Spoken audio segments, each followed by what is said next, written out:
Hi. Hello. Hopefully my mic isn't too loud. Ooh, we got a new setup today. What are we doing today? Oh, yes. Oh, I'm back to doing yoga and reading. No one asked for this, but I asked for this, so I will be doing it. Welcome, Hero. Welcome, Larry. Welcome, Chozo. I hope you guys are all doing well. I love how you guys are, Chozo, you got a streak going. Nice. That's really cool. Yeah, it's crazy that people keep coming back to my streams. I'm very grateful, very appreciative. So, hello, Wackett. Welcome. Let me know if my mic is too loud. Hopefully it's not too. Let's see. Maybe I could turn it down just slightly. Audio mixing is always so fun. I love it. As long as I'm not, cracking. That's not what I want.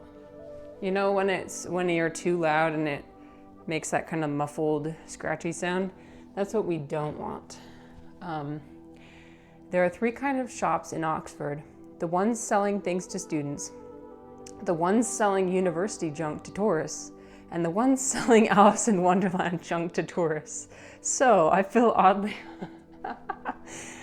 Well, you're nice and prepared. Wackett has done the homework. Wackett has prepared. Have any of you guys read Alice's Adventures in Wonderland? That's the full title. Any of you guys read the actual book? Oh, thank you, Hero. Oh, you're so nice. Good morning, Dom. Good morning. Hello, my friends. Yes, chill stream today. Yoga stream, reading stream. So feel free to lurk, to chat, whatever it is. Larry said never read it. Well, we're gonna read it today, and we might even be able to read the whole thing. It's not even that long. It's like, I don't know. So since it's in the public domain, it's free on, what is it? Gutenberg.org. And there's only 12 chapters, so I think we'll be able to make it. You haven't even seen the movie, Dom. Well, you're in for a treat today. A little introduction. This is really curious, right? I wonder where the creativity came from. Some people speculate it was certain substances, but then again, I don't think the substances people have in mind were even available at that time. This book was written in, what year was it? It was like 18 something. It was a really long time ago. I'll have to look it up. Let me see. I've transitioned my entire setup down to the floor. So, yeah, that's what's happening. Okay, 1865. Life is trippy anyway. I know. Who needs substance? Just be high off of life. I'm pretty convinced this man, Lewis Carroll, was just high off of life. And you know what? That's the best kind of high, in my opinion. That's the best kind. Find a way to get yourself high off life. Let's see, not for years, but somehow I'm going to count proximity as preparation. Yes, you're all prepared. So anyway, so creative, so inventive. I'm very eager to start reading. But before I start reading, I'm gonna do a little bit of yoga. Hit a quick crow. Bro, I cannot do crow pose as much as I try. Were you there for the beginning of my yoga streams where I was genuinely trying to do crow and falling on my face? Because that's what happened. I kept falling on my face. I may have been going to yoga for, the past 2 years, but doesn't mean I actually can do like the more complex. Crow is the pose. So for those who don't know, crow is the pose where you start out with your legs like this in something called malasana. So you've got your toes pointed outwards, you're crouching down, and often you like to have your hands together like this. And then you place your hands on the ground and you have to balance your legs on your hands without falling on your face. So the closest I can get is like a few seconds. So yeah, why not? Let's just jump into it. Usually you're supposed to warm up beforehand, but fuck it, you know? So you just stand up like this and you prepare. You gotta make sure they're like locked onto your hands, and then you try and find your center of balance. And you can lift one, and then, fuck, I'm gonna fall on my fucking face. See, it's like, no. I'm good. Hardest one I do sometimes is half camel. Yeah, camel is challenging for sure. That's a good back opener. Yeah, that's a good starting pose too, actually. So we might as well do it. So for camel pose, and we're gonna be out of breath today because I am unfortunately anemic.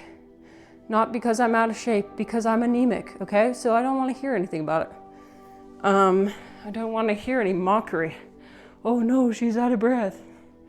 So camel, you want to make sure your back is straight and you slowly lower back. And you don't even have to put your arms back. Some people like to put their arms back, but you can just do kind of a back bend. But the full camel is you go and you can like put your arm. I can't talk while I do it, obviously, so.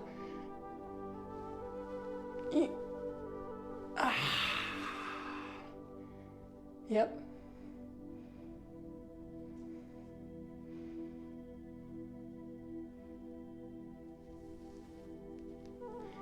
You always want to make sure that your head is the last to reach the top. And then I like to do a child's pose after that because that's really intense on your back.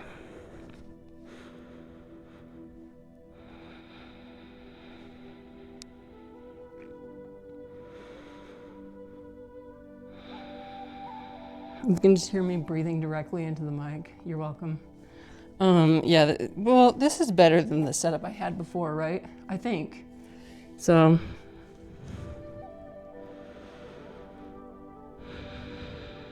okay, I'm just gonna do a quick flow and then we'll start reading. So I like to do a little bit of a transition between child's pose and whatever this is called. So I go back, anything to like warm up your spine. So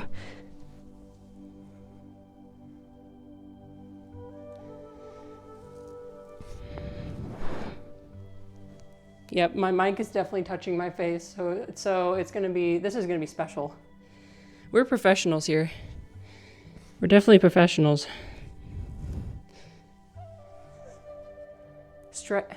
Striking frog is what it's called. Oh, okay, thank you. Yeah, and then you can slowly start to lift your legs and go into downward facing dog.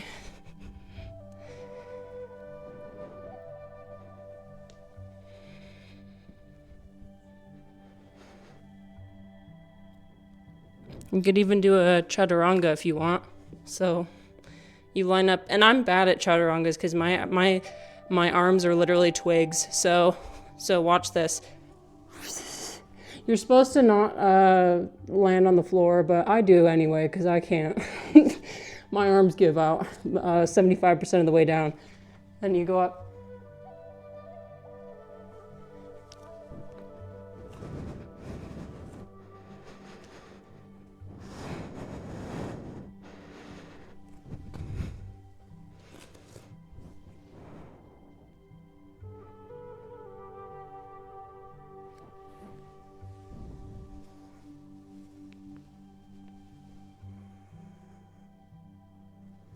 Okay, so now that we've built some heat in the body, oh, you made it up. Okay, well, I believe it.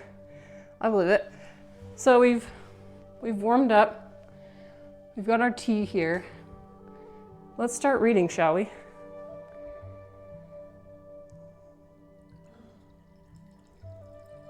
I love this teapot so much. It's so cool. I love pouring it from a distance. Okay, watch this. Wait, you gotta start close and then go up. Woo!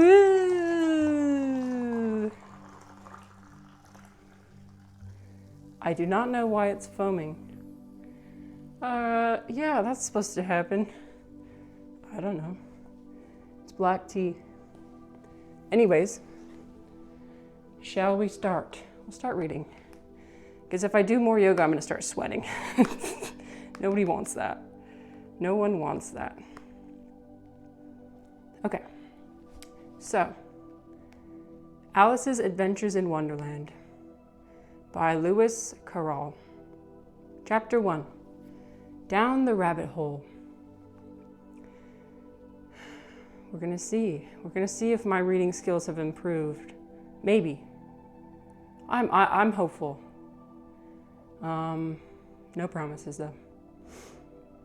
Alice was beginning to get very tired of sitting by her sister on the bank and of having nothing to do. Once or twice she had peeped into the book her sister was reading, but it had no pictures or conversations in it. And what is the use of a book, thought Alice, without pictures or conversations? You know, sometimes I think that too. Like, where's the pictures? I always love the fantasy books that have like the map, or they have like different pictures, different drawings of the characters, character designs. Like, you know, like I think in Harry Potter they had that at the beginning of every chapter, or like Chronicles of Narnia. That was fun. Because the mind can only visualize so much. You know, sometimes you need a few aids. So I get it. So she was considering in her own mind, as well as she could, for the hot day made her feel very sleepy and stupid, whether the pleasure of making a daisy chain would be worth the trouble of getting up and picking the daisies, when suddenly a white rabbit with pink eyes ran close by her. There was nothing so very remarkable in that, nor did Alice think it was so very much out of the way to hear the rabbit say to itself, "Oh dear, I shall be late." When she thought it over afterwards, it occurred to her that she ought to have wondered at this, but at the time it all seemed quite natural. But when the rabbit actually took a watch out of its waistcoat pocket and looked at it, and then hurried on, Alex started. Oh, okay. Yep, my reading skills have definitely improved. Okay, we're gonna take deep breaths so we can do this. Okay, we're gonna reach over here and we're gonna stretch. We can do it. We can do hard things. Stretch over the other side.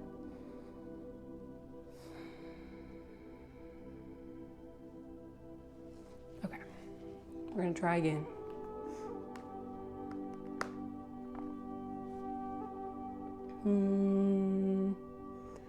In another moment, down went Alice after it, never once considering how in the world she was to get out again.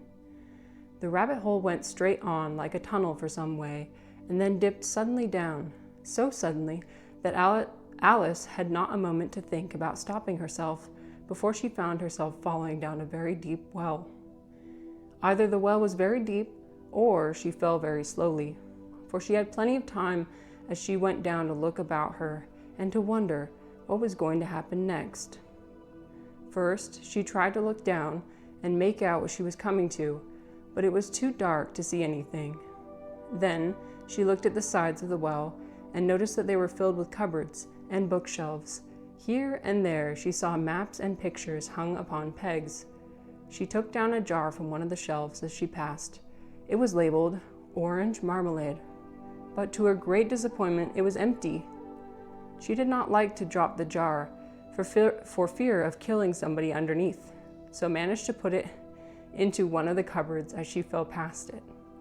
I guess she's a Jainist. She doesn't want to kill any bugs underneath.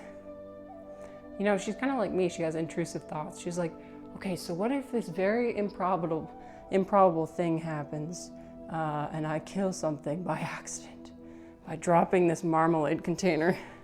Yep, that sounds like a thought I would have for sure. Well, thought Alice to herself, After such a fall as this, I shall think nothing of tumbling downstairs. How brave they'll all think me at home. Why, I wouldn't say anything about it, even if I fell off the top of the house, which was very likely true. Down, down, down. Would the fall never come to an end? I wonder how many miles I've fallen by this time, she said aloud. I must be getting somewhere near the center of the earth. Let me see. That would be 4,000 miles down, I think. For, you see, Alice had learnt several things of this sort in her lessons in the schoolroom. And though this was not a very good opportunity for showing off her knowledge, as there was no one to listen to her, still it was good practice to say it over. Yes, that's about the right distance. But then I wonder what latitude or longitude I've got to. Alice had no idea what latitude was, or longitude either, but thought they were nice grand words to say. Yes, I do that too. I have certain words in my vocabulary that I actually have no idea what they mean. And when other people use them, I typically tend to just look it up to make sure. I usually tend to gaslight myself and be like, oh, actually, you don't know what this word means. It's great. Okay. Presently, she began again. I wonder if I shall fall right through the earth. How funny it'll seem to come out among the people that walk with their heads downward. The antipathies, I think. She was rather glad there was no one listening this time, as it didn't sound at all the right word. But I shall have to ask them what the name of the country is, you know. Please, ma'am, is this New Zealand or Australia? And she tried to curtsy as she spoke. Fancy curtsying as you're falling through the air. Do you think you could manage it? And what an ignorant little girl she'll think me for asking. No, it'll never do to ask. Perhaps I shall see it written up somewhere. So she's still falling. She's still falling as she's doing all this overthinking. Down, down, down. There was nothing else to do, so Alice soon began talking again. Dinah will miss me very much tonight, I should think. Dinah was the cat. I hope they'll remember her saucer of milk at tea time. Dinah, my dear, I wish you were down here with me. There are no mice in the air, I'm afraid, but you might catch a bat, and that's very like a mouse, you know. But do cats eat bats, I wonder? And here, Alice began to get rather sleepy, and went on saying to herself in a dreamy sort of way, do cats eat bats? Do cats eat bats? And sometimes, do bats eat cats? For, you see, as she couldn't answer either question, it didn't much matter which way she put it. She felt that she was dozing off, and had just begun to dream, when she was walking hand in hand with Dinah, hand in hand with her cat, okay, and saying to her very earnestly, now, Dinah, tell me the truth. Did you ever eat a bat? When suddenly, thump, thump, down she came upon a heap of sticks and dry leaves, and the fall was over. Alice was not a bit hurt, and she jumped up onto her feet for a moment. She looked up, but it was all dark overhead. Before her was another long passage, and the white rabbit was still in sight, hurrying down it. There was not a moment to be lost. Away went Alice like the wind, and she was just in time to hear it say, as it turned a corner, oh, my ears and whiskers, how late it's getting.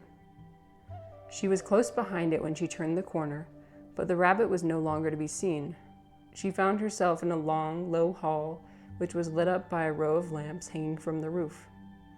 There were doors all around the hall, but they were all locked.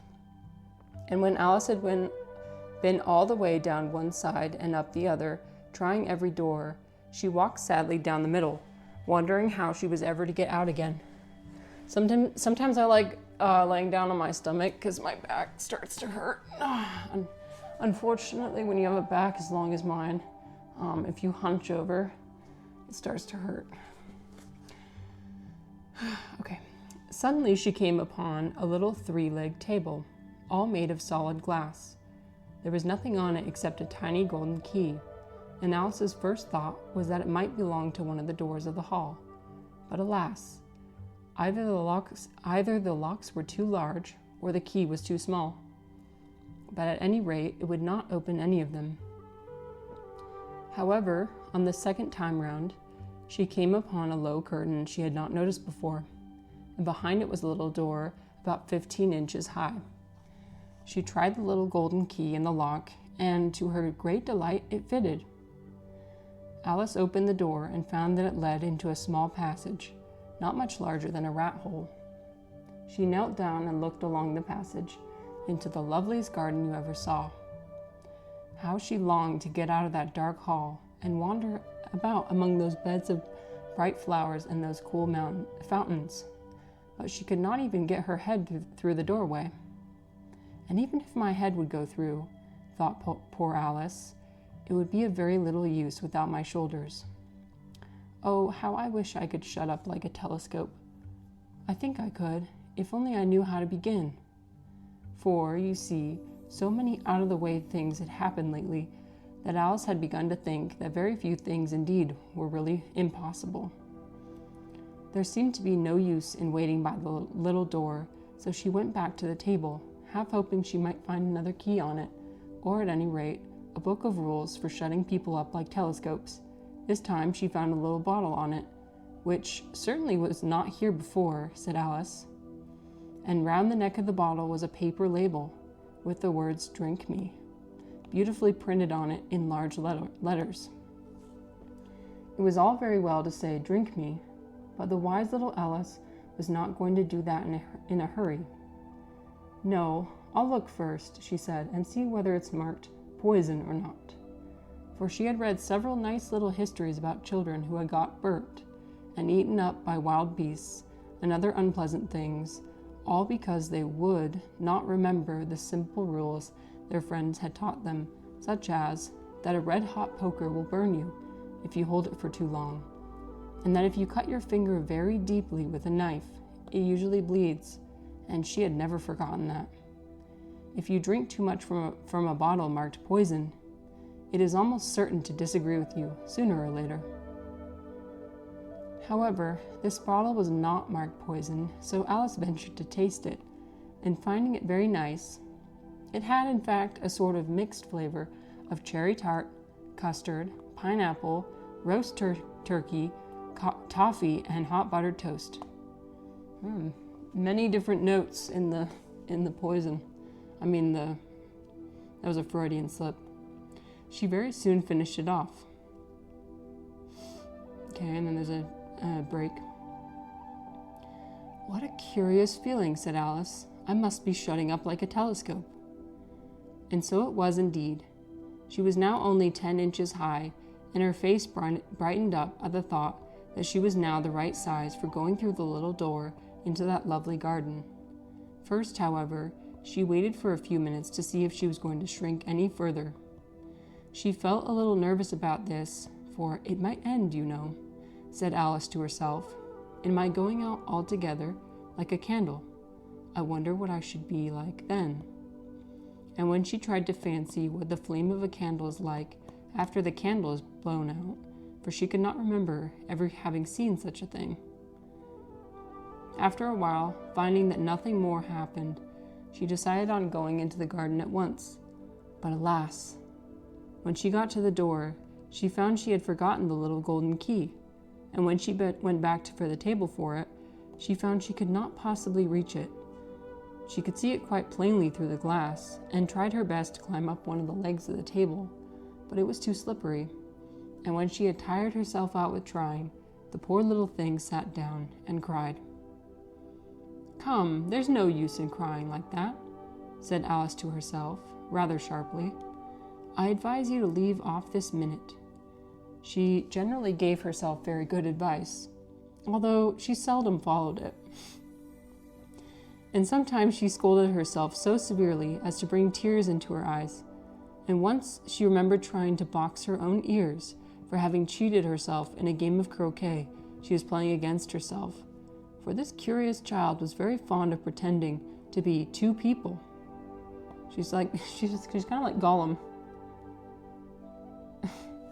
Refly said, "Wait a minute, this isn't Atlas Shrugged." I reflect. We're almost done with this chapter. After this chapter, we'll take a little break. Soon, her eye fell on a little glass box that was lying under the table. She opened it and found in it a very small cake, on which the words, "Eat me," were very beautifully marked in currants. "Well, I'll eat it," said Alice. "And if it makes me grow larger, I can reach the key. And if it makes me grow smaller, I can creep under the door. So either way, I'll get into the garden. And I don't care which happens." She ate a little bit and said anxiously to herself, "Which way? Which way?" holding her hand on the top of her head to feel which way it was growing. And she was quite surprised to find that she remained the same size. To be sure, this generally happens when one eats cake. But Alice had got so much in the way of expecting nothing but out-of-the-way things to happen that it seemed quite dull and stupid for life to go on in the common way. So she set to work and very soon finished off the cake. When does Alice turn into a roach? Oh, Dom, that's not this one. That's, what is that? Kafka. But yeah, basically. Well, actually, no, Dom, I think I mentioned this earlier. The Metamorphosis was written in particular language, similar to how Alice in Wonderland's written, and also how Winnie the Pooh is written, in a way that's very much directed towards children, to kind of get you to feel bad for the roach. It worked on me. Anyways, that's the end of chapter 1. Hold on 1 second. I gotta deliver something. I'll be right back.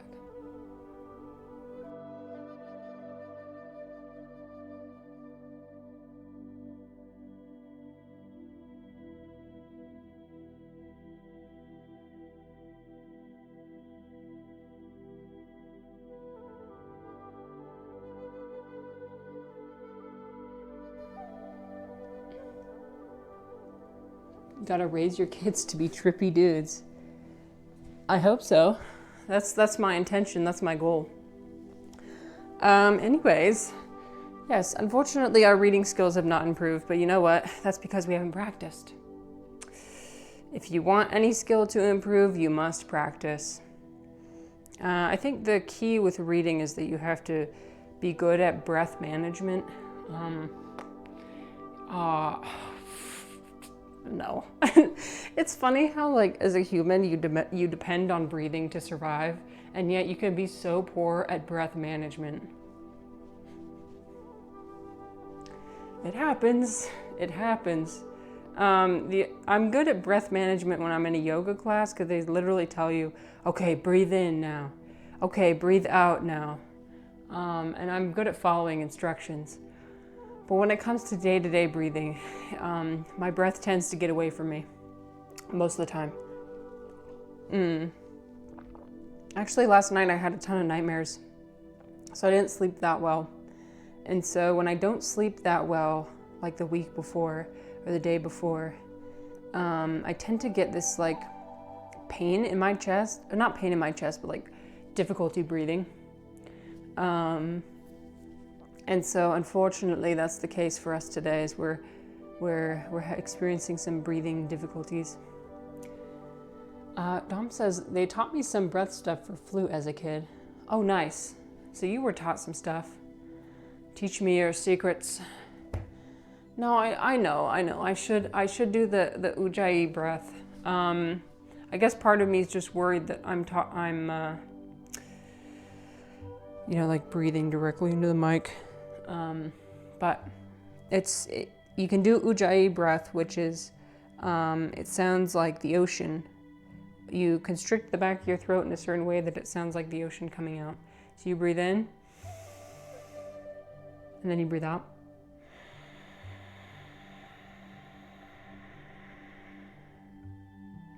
I don't know if you heard that, but it's a constriction. It's kind of the same thing that happens when you sigh. It's like, it's kind of like that. When you're sighing in exasperation or with disappointment or something like that. it's kind of like doing the same thing, trying to trigger the same thing, which is your parasympathetic nervous system. It's just like doing it manually. Dom says, sometimes I'm good with doing pranayama. Most of the time I forget though. Yeah, so pranayama is like yogic breathing. And there's different techniques you can do. And often like in yoga, so when you do different, so I'll give like a demonstration. So if you do like a yoga flow, so let's say you start like this, breathe in, breathe out. Breathe in, breathe out. Breathe in. And breathe out. I'm trying not to breathe directly into the mic. The problem is my shirt is like special, so the mic ends up going right next to my freaking mouth, which is not what I was intending to do. But you know what? Whatever. Professionals. We are professionals. I just kicked and I just yelled into the mic too, didn't I? Fuck. Okay, whatever. I kicked my door, cause the space, I have to like constrain it so the camera will show my whole long ass body. So obviously that means that I'm gonna end up kicking stuff. But you know what? Whatever. It's fine. It's fine. We love public humiliation. That's why we started streaming in the first place. I love public humiliation. Actually, I kind of enjoy it, to be honest. It kind of makes me a masochist. In the beginning of when I was streaming, I went on, so maybe some of you remember, but I went on Omegle because I just couldn't get enough. I was like, I got a little glimpse of it through Twitch streaming, and I was like, ooh, I kind of like this. I kind of like embarrassing the shit out of myself. And so I went on Omegle, which is like the ultimate, source of self-embarrassment. And yeah, I got my fill. I'm not going to go back there. I think I'm good.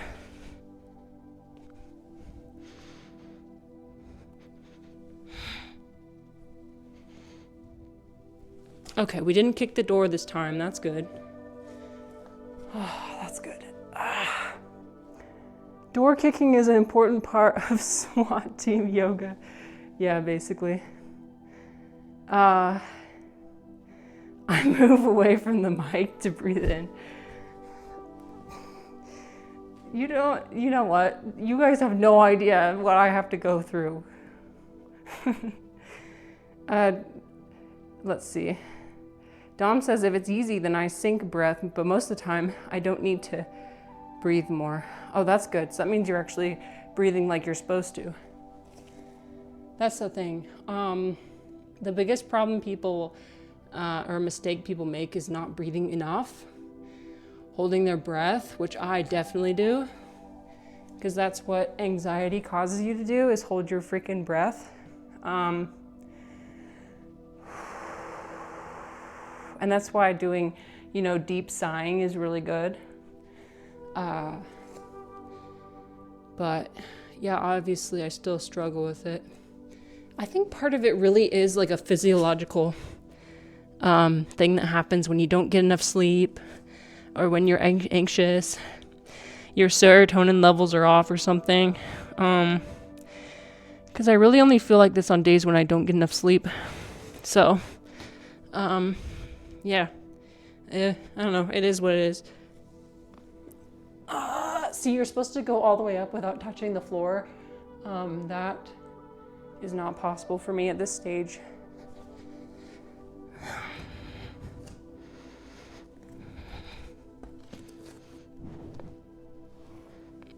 I liked the way the mic feels against my face, so it's kind of fuzzy.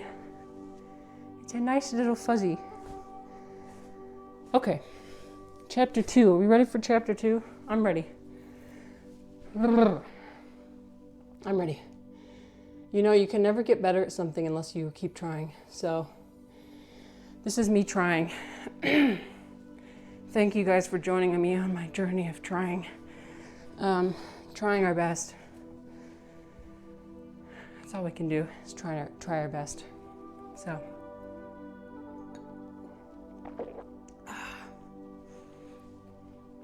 Hey, but I will say this. Since I started streaming 8 months ago, I feel like my capacity to engage in small talk is greatly improved. I'm gonna be going to a party tonight at the country club. Oh, fancy. Schmoozing with a bunch of rich people. And I think honestly, I'm gonna be able to do it. In the past, I absolutely hated it. But now I feel fully equipped to be able to bullshit my way through any conversation. So, yeah, benefits of streaming. Start streaming today. You never know what you'll learn. Okay.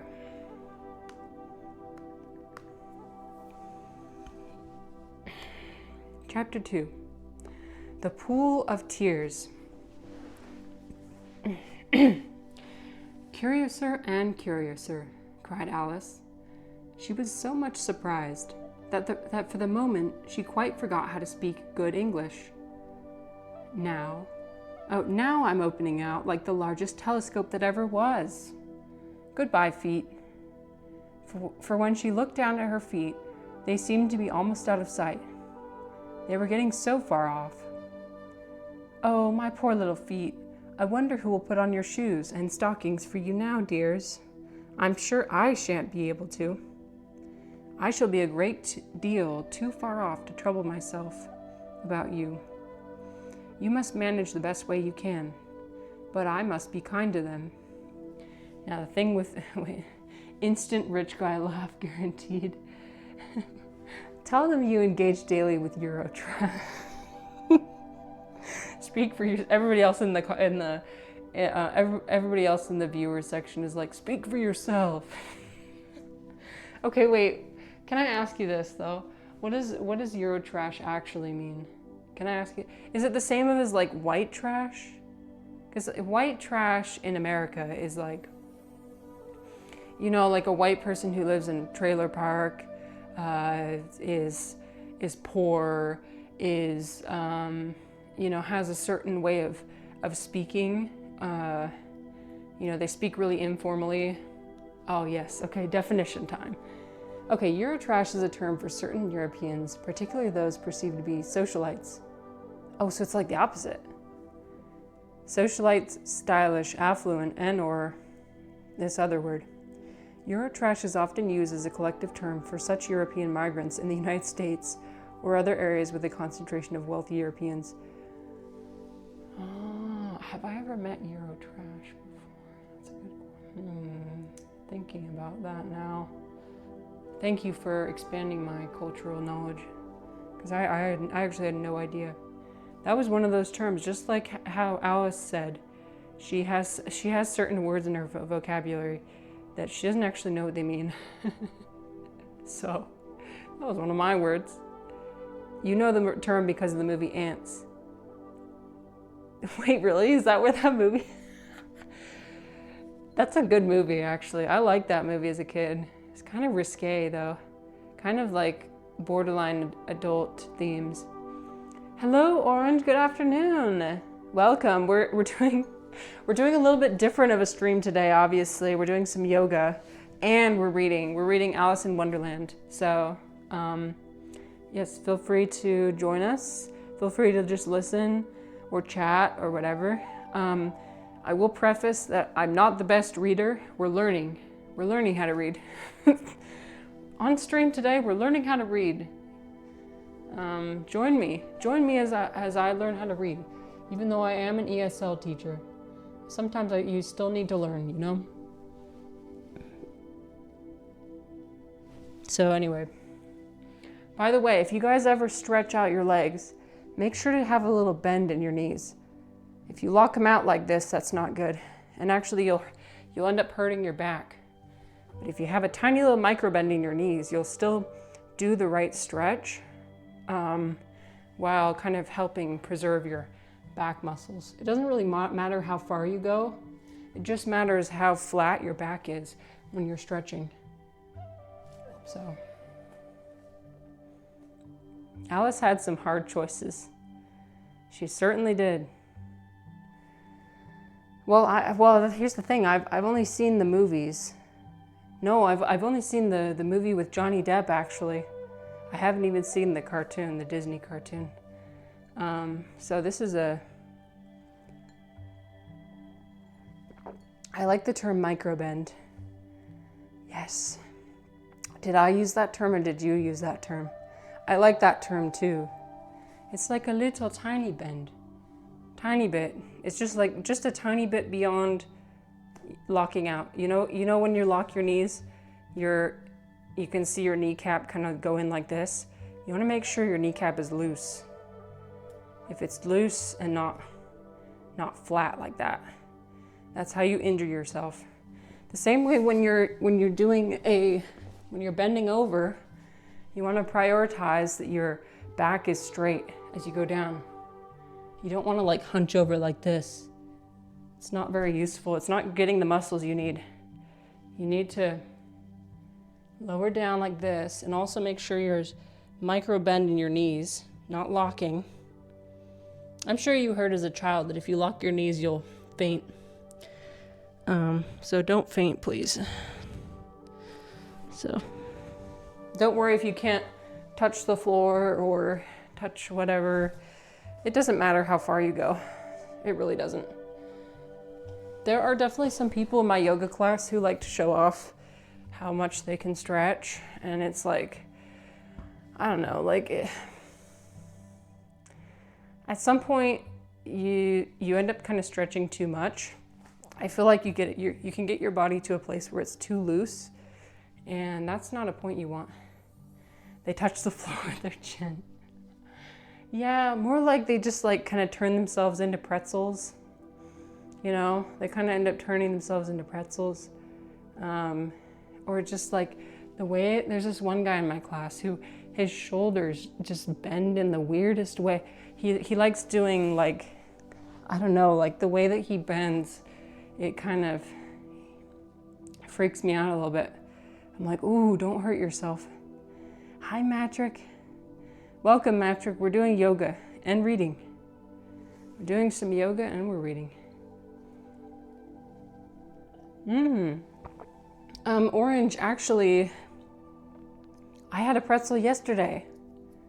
I went to... You are this universe, and you are creating it at every moment. Oh my goodness, Trix, thank you. 4 months in a row. God damn. Thank you so much. That is very nice of you. Yeah, I went to Christ Kindle Market. It was like a German Christmas market, and they had pretzels. I know, I'm getting so popular. You guys, I'm so grateful for you. Thanks for spending time with me. It's crazy. Yeah, it's crazy. It's crazy what I've accomplished in only 8 months. So it'll be interesting to see how things go on in the future. Okay, shall we continue reading? I think we shall. I'm gonna do some like twists. So it's a twist I really like to do is I bend my leg like this, my left leg, and then I put my right leg over my left. And you can either put it flat down like this, or you can just leave it straight. And then you take your left hand and you wrap it around like this. Okay. So Alice just grew, and she went on planning to herself how she could manage it. They must go by the carrier, she thought, and how funny it'll seem, sending presents to one's own feet. And how odd the directions will look. And here's an address. Alice's right foot, Esquire, Hearthrug, near the fender, with Alice's love. It's like a little address written out. It's interesting the way she thinks about things. Oh dear, what nonsense I'm talking. Just then, her head struck against the roof of the hall. In fact, she was now more than 9 feet high, and she at once took up the little golden key and hurried off to the garden door. Poor Alice. It was just as much as she could do, lying down on one side, to look through the garden with one eye. But to get through was more hopeless than ever. She sat down and began to cry again. You ought to be ashamed of yourself, said Alice, a great girl like you, to go on crying in this way. Stop this moment, I tell you. But she went on all the same, shedding gallons of tears, until there was a large pool all around. Oh, I guess because she's 9 feet tall. Until there was a large pool all round her, about 4 inches deep and reaching half down the hall. Orange said, you have very relaxing streams, which are nice to wake up to. Oh, thank you. It's 6:50 a.m. down here in Australia. Ah, yes.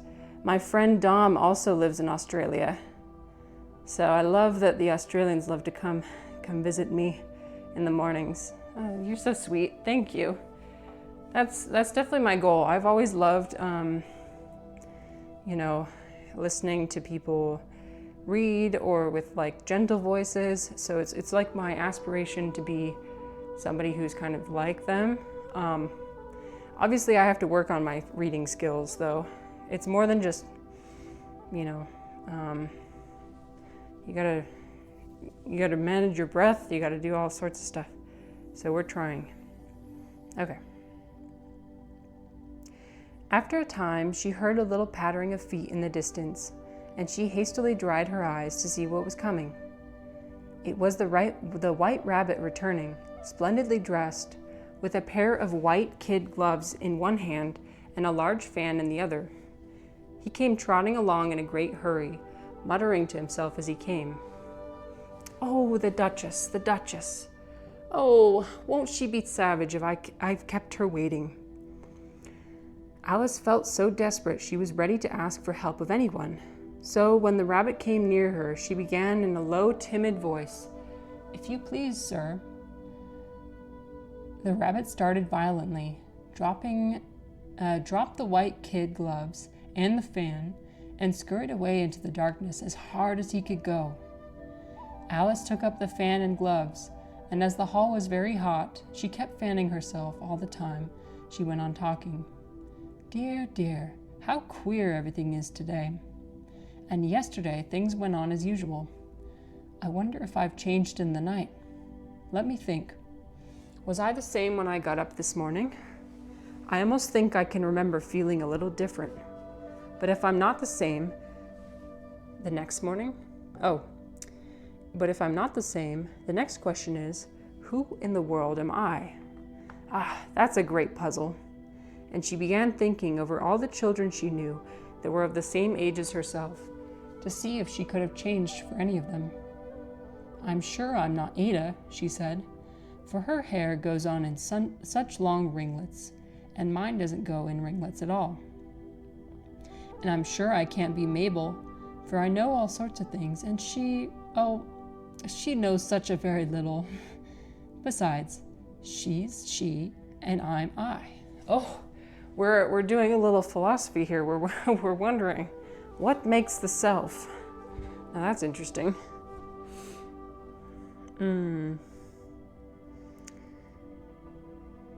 I'll try if I know all the things I used to know. Let me see. 4 times 5 is 12, and 4 times 6 is 13. And 4 times 7 is... Oh dear, I shall never get to 20 at that rate. However, the multiplication table doesn't signify. Let's try geography. London is the capital of Paris, and Paris is the capital of Rome, and Rome... No, that's all wrong. This is like me when I was trying... This is like me when I... That one stream where we brought up the map of Europe and I was trying to guess where the different countries were. Fuck. Oh my god, she's me. She's me. Well, I know that London is not the capital of Paris. or France. Paris is the capital of France. Anyway, it's all just words. It's all just words anyway. Don't quote me on that. I'll try and say, how doth the little... And she crossed her hands on her lap as if she were saying lessons, and began to repeat it. But her voice sounded hoarse and strange, and the words did not come the same as they used to do. How doth the little crocodile improve his shining tail, and pour the waters of the Nile on every golden scale? How cheerfully he seems to grin, how neatly spread his claws, and welcome little fishes in with gently smiling jaws. I was gonna say jaws, whoops. I mean claws, another Freudian slip. That's my, do you guys ever have like, what's the word? Hyperfixation words? For some reason. Sometimes, like a few months ago, my hyperfixation word was delightful. But for some reason, these past couple of weeks, my hyperfixation phrase is Freudian slip. And I just keep using it over and over again. I say, that's a Freudian slip. That's a Freudian slip. It's just, yep, we're special. I'm sure those are not the right words, said poor Alice, and her eyes filled with tears again as she went on. I must be Mabel after all, and I shall have to go and live in that poky little house, and have next to no toys to play with. And oh, ever so many lessons to learn. No, I've made up my mind about it. If I'm Mabel, I'll stay down here. It'll be no use their putting their heads down and saying, come up again, dear. I shall only look up and say, who am I then? Tell me that first, and then, if I like being that person, I'll come up. If not, I'll stay down here till I'm somebody else. But, oh dear, cried Alice, with a sudden burst of tears. I do wish they would put their heads down. I am so very tired of being all alone here. And as she said this, she looked down at her hands, and was surprised to see that she had put on one of the rabbit's little white gloves while she was talking. How can I have done that? She thought. I must be growing small again. She got up and went to the table to measure herself by it, and found that, as nearly as she could guess, she was now about 2 feet high, and was growing on shrinking rapidly. She soon found out that the cause of this was the fan she was holding, and she dropped it hastily, just in time to avoid shrinking away altogether. That was a narrow escape, said Alice, a good deal frightened by the sudden change, but very glad to find herself still in existence. And now for the garden. And she ran with all speed back to the little door. But alas, the little door was shut again, and the little golden key was lying on the glass table as before. And things are worse than ever, thought the poor child, for I never was so small as this before, never. And I declare it's too bad, that it is. And as she said those words, her foot slipped, and in another moment, splash, she was up to her chin in salt water. Her first idea was that she had somehow fallen into the sea, and in that case, I can go back by railway, she said to herself. Alice had been to the seaside once in her life, and had come to the general conclusion that wherever you go on the English coast, you find a number of bathing machines in the sea, some children digging in the sand with wooden spades, then a row of lodging houses, and behind them a railway station. However, she soon made out that she was in a pool of tears. Oh, she was in the pool of tears which she had wept when she was 9 feet high. I wish I hadn't cried so much, said Alice, as she swam about, trying to find her way out. I shall be punished for it now, I suppose, for being drowned by my own tears. That will be a queer thing, to be sure. However, everything is queer today. Just then she heard something splashing about in the pool a little way off, and she swam nearer to make out what it was. At first she thought it was a walrus or hippopotamus, but then she remembered how small she was now, and soon made out that it was only a mouse that had slipped in like herself. Would it be of any use now, thought Alice, to speak to this mouse? Everything is so out of the way here that I should think very likely it can talk. At any rate, there is no harm in trying. Sorry, one sec, I'm gonna sit up.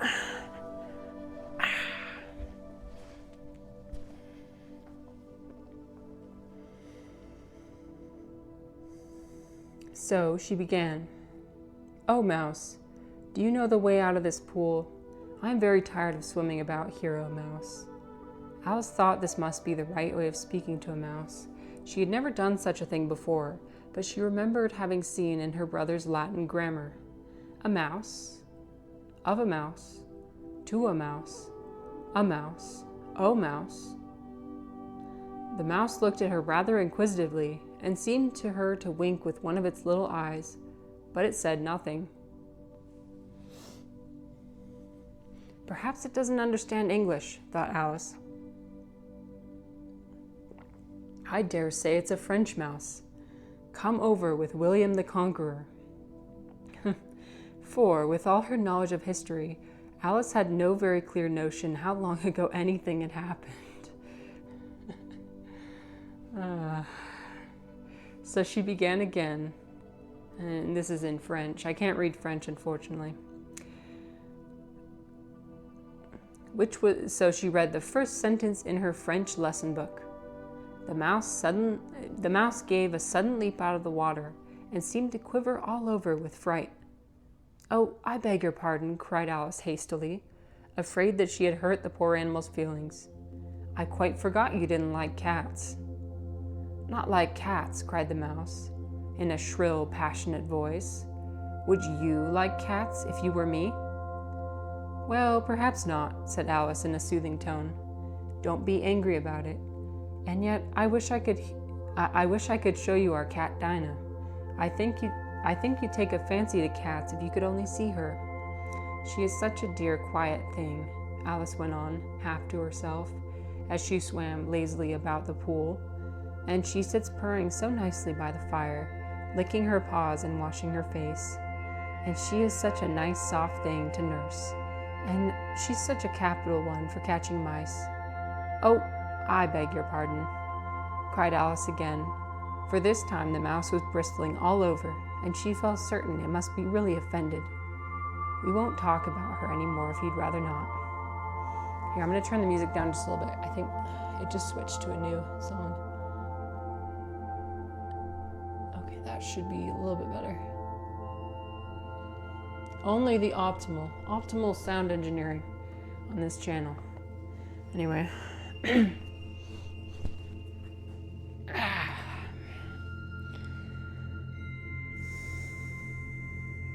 "We indeed," cried the mouse, who was trembling down to the end of his tail.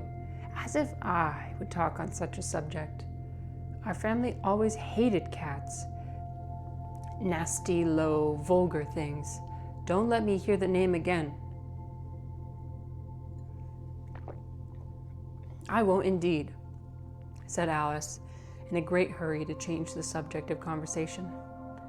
Are you fond of dogs?" The mouse did not answer, so Alice went on eagerly. "There is such a nice little dog near our house, I should like to show you. A little bright-eyed terrier, you know, with oh so long curly brown hair. And it'll fetch things when you throw them. And it'll sit up and beg for its dinner and all sorts of things. Yeah, I can't remember half of them. And it belongs to a farmer, you know. And he says it's so useful, it's worth £100. He says it kills all rats and..." "Oh dear," cried Alice in a sorrowful tone. "I'm afraid I've offended it again," for the mouse was swimming away from her as hard as it could go and making quite a commotion in the pool as it went. So she called softly after it, "Mouse dear, do come back again, and we won't talk about cats or dogs either, if you don't like them." When the mouse heard this, it turned round and swam slowly back to her. Its face was quite pale. With passion, Alice thought. And it said in a low, trembling voice, "Let us get to the shore, and then I'll tell you my history, and you'll understand why it is I hate cats and dogs. It was a high time to go. It was high time to go, for the pool was getting quite crowded with the birds and animals that had fallen into it. There was a duck and a dodo, a lory and an eaglet, and several other curious creatures. Alice led the way, and the whole party swam to the shore. Okay, that's the end of chapter 2. Okay, that's the end of chapter 2. We're going to take a little break before we read chapter 3.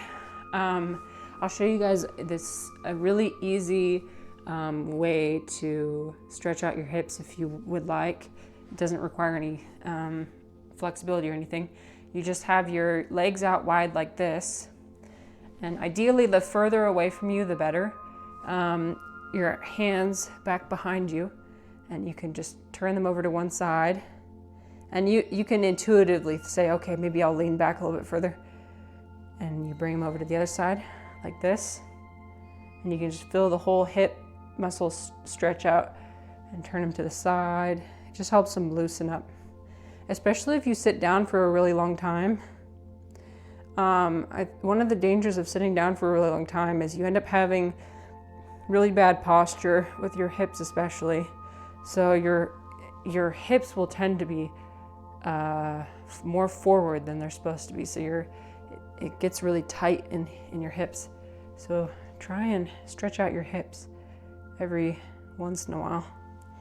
You can even like be dramatic about it. You can like reach your arm over and then reach your arm over to the side and feel very, very fun and very whimsical. But yeah, it's a nice little stretch to do. Let me think, what else do I want to do? A more advanced stretch for your hips would be malasana. So you can go, you spread your legs out wide like this, as wide as you would like. And then you'll go down, you'll sink down on one side and have your leg go up. And this is only, you don't want to try it unless you're a little bit more advanced. Well, actually, if you're not as flexible, it's okay if your foot goes up like this. That's fine. Don't feel like you have to flatten it all the way to the ground. And you're definitely gonna have the urge to lean forward like this. Try as much to sit up as you possibly can, although it's pretty hard. It's something that stretches really good, the muscles right here and in your hips a little bit. But yeah, it's kind of a weird one. In the beginning, I didn't really know how I felt about it. And you can always use your hands to move through.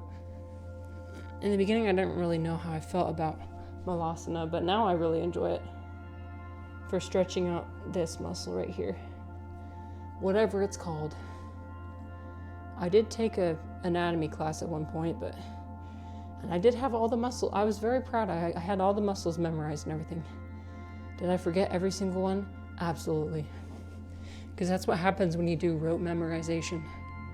So after you do a stretch like that, it's good to like do a forward fold like this. When you do a forward fold, you want to make sure, again, your back is as straight as possible. And you also want to make sure your toes are pointed inwards. So I'll just do that really quick.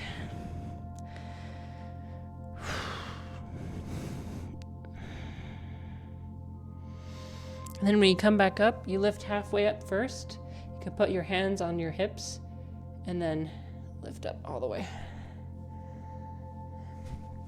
Orange asked, when did I first get into yoga? Actually, I would say about 10 years ago. Yeah. But I started doing yoga seriously like 2 years ago. Again, I just do it casually, so I'm not very advanced or anything. But I'm quite a lazy person, so I like anything that, feels like you're dancing in a way, Bites into marmalade on sourdough toast. Oh, that sounds like a very Australian thing. Oh, you know what? No. An Australian thing would be if you were to have Vegemite, right? Do you like Vegemite? Still haven't tried it. I'm gonna try it at some point.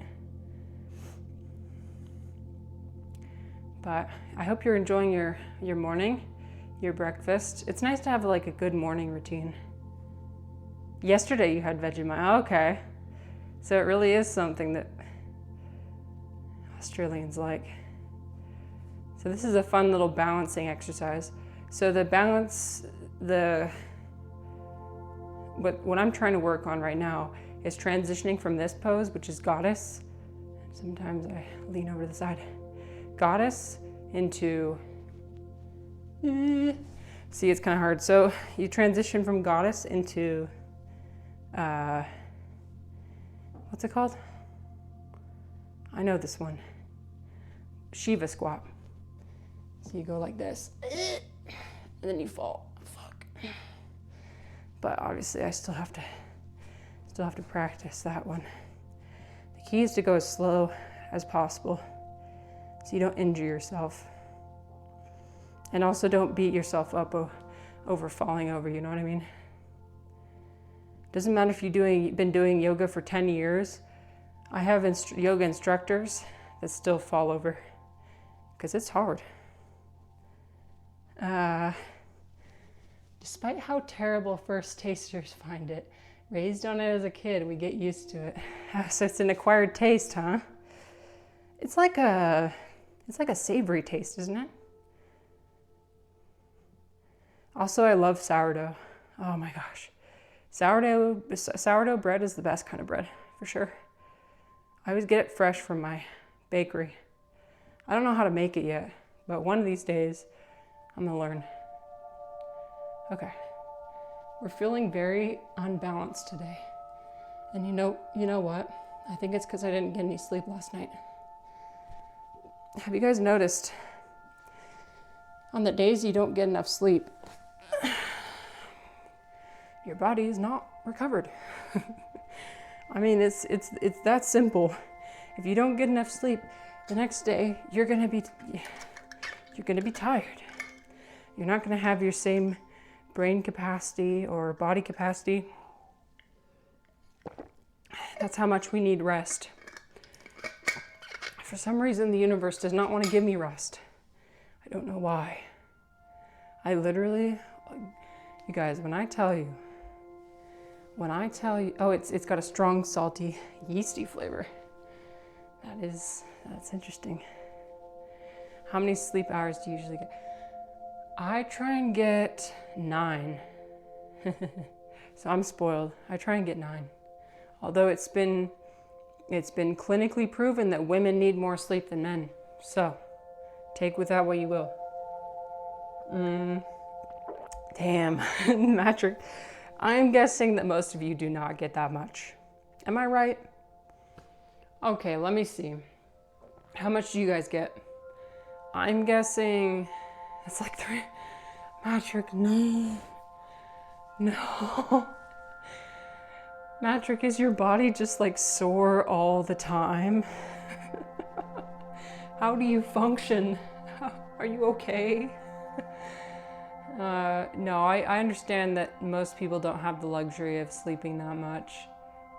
It's just for me, like, I prioritize it. I'm just like, I don't care. I will leave the party or the event early. I need my sleep. Okay, Orange said after 7.5 hours, I'm usually fully recharged. That's still a reasonable amount. Trick said 7 hours when off work. So when you're on work, oh dear.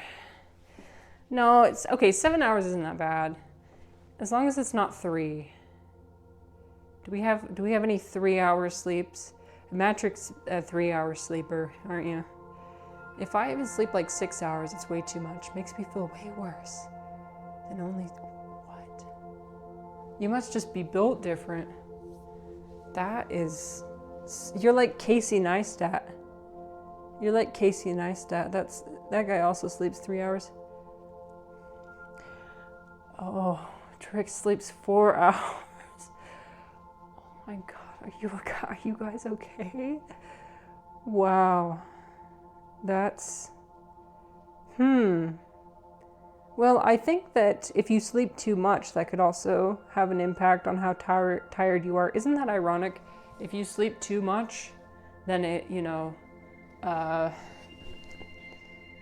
makes you too tired. It's like, hello, I got more rest. I'm supposed to feel more rested.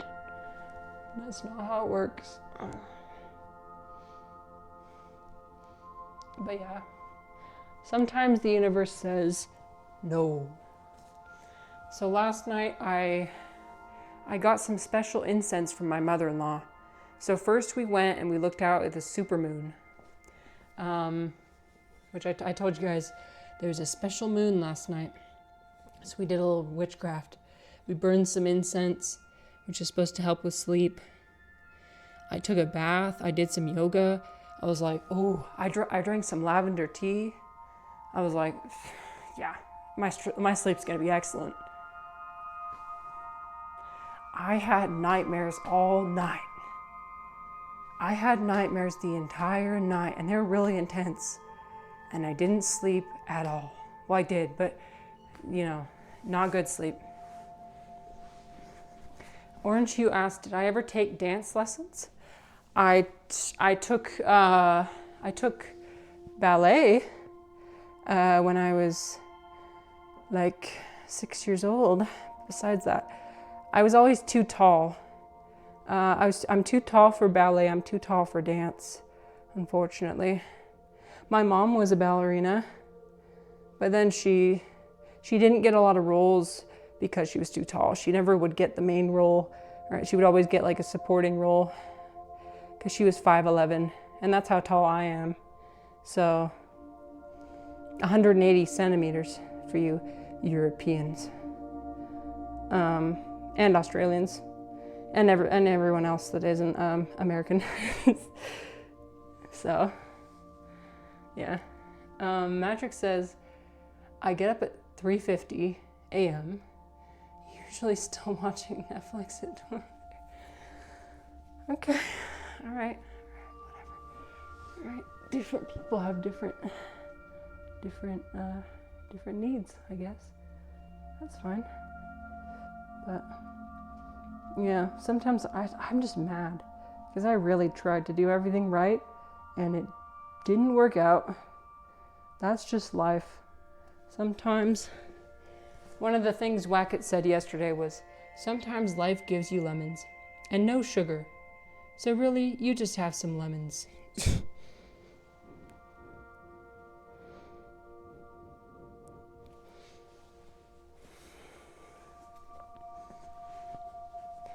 Sleeping too much makes me feel like I was run over by a train or something. Okay. Maybe that's my problem. Maybe I just sleep too much. I should set an alarm. I really should. But I hate waking up to an alarm. It's like the worst. I much prefer waking up naturally. But no, I probably should. I should. That's probably my problem. All right. Now we're going to read chapter 3. I love riding on the sleep train. Oh, yes. Me too.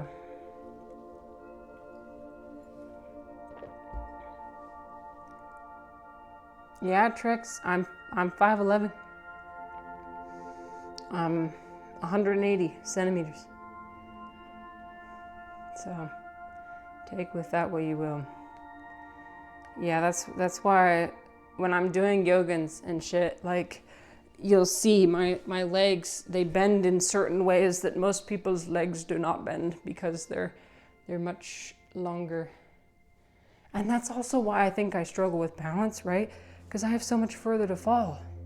You know what I mean? I have so much further to fall. My husband is 6 feet tall. It's awesome. Just my size. How's the weather up there? That is not very nice. That is not very nice. I'd be sick at jujitsu. Really? You think so? Well, I always have people ask me if I'm a basketball player. I've got the hands for it, for sure. Yeah, most people's hands will meet up to right here on my hand. And I take my hand and I can wrap my hands around it. Maybe I should try it out. Okay, Chapter 3. A caucus race and a long tail. They were indeed a queer-looking party that assembled on the bank. The birds, which with draggled feathers, the animals with their fur clinging close to them, and all dripping wet, cross, and uncomfortable. Come on, Alice. The first question, of course, was how to get dry again. They had a consultation about this, and after a few minutes it seemed quite natural to Alice to find herself talking familiarly with them, as if she had known them all her life. Indeed, she had quite a long argument with the Lory, who at last turned sulky and would only say, "I am older than you, and you must know better." Oh, and must know better. And this Alice would not allow without knowing how old it was, and as the Lory positively refused to tell its age, there was no more to be said. At last the mouse, who seemed to be a person of authority among them, called out, "Sit down, all of you, and listen to me. I'll soon make you dry enough." They all sat down at once in a large ring, with the mouse in the middle. Alice kept her eyes anxiously fixed on it, for she felt sure she would catch a bad cold if she did not get dry very soon. Said the mouse with an important air. "Are you all ready? This is the driest thing I know. Silence all round, if you please. William the Conqueror, whose cause was favored by the Pope, was soon submitted to by the English, who wanted leaders, and had been of late much accustomed to usurpation and conquest. Edwin and Morcar, the Earls of Mercia and Northumbria." He's like, "Here, I'll give you something dry. History." Oh, here's that I feel myself dozing off as it says, "Oh." Well, that's my hope and that's my intention. I love listening to stuff that makes me sleepy. So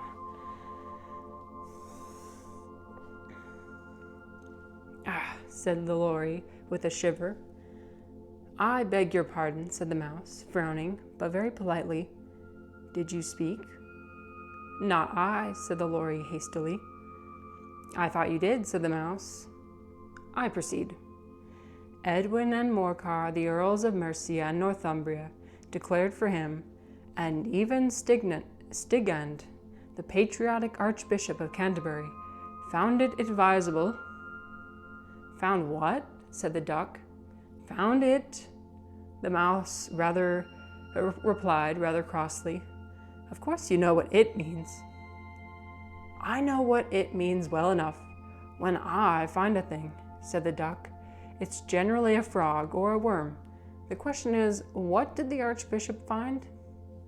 The mouse did not notice this question, but hurriedly went on. "Found it advisable to go with Edgar Atheling to meet William and offer him the crown. William's conduct at first was moderate, but the insolence of his Normans—" "How are you getting on now, my dear?" it continued, turning to Alice as it spoke. Sometimes when my husband gives me history lectures, I kind of feel like, sorry, husband. Sorry, husband. "Speak English," said the eaglet. "I don't know the meaning of half those long words. And what's more, I don't believe you do either." And the eaglet bent down its head to hide a smile, some of the other birds tittering audibly. "What I was going to say," said the dodo in an offended tone, "was that the best thing to get us dry would be a caucus race." "What is a caucus race?" said Alice. Not that she wanted much to know, but the dodo had paused as if it thought that somebody ought to speak, and no one else seemed inclined to say anything. "Why," said the dodo, "the best way to explain is to do it." And as you might like to try the thing yourself some winter day, I will tell you how the dodo managed it. First, it marked out a race course in a sort of circle. The exact shape doesn't matter, it said. And then all the party were placed along the course, here and there. This is exactly like how dreams happen. This is crazy. This book is like exactly how dreams happen. It's just like, and then this other thing happened, and then this other thing happened, and then... Trick said there's a video on YouTube that shows a monk blessing a motorcycle. It always puts me to sleep. So relaxing. Oh, that's cool. You should share it in my Discord. I love watching videos that put me to sleep, for sure. But also, like, wait, I'm so confused. A monk blessing a motorcycle. Okay. Can I ask why? For what purpose? Is it to take him safely to his destination? Are monks allowed to ride motorcycles? I don't know.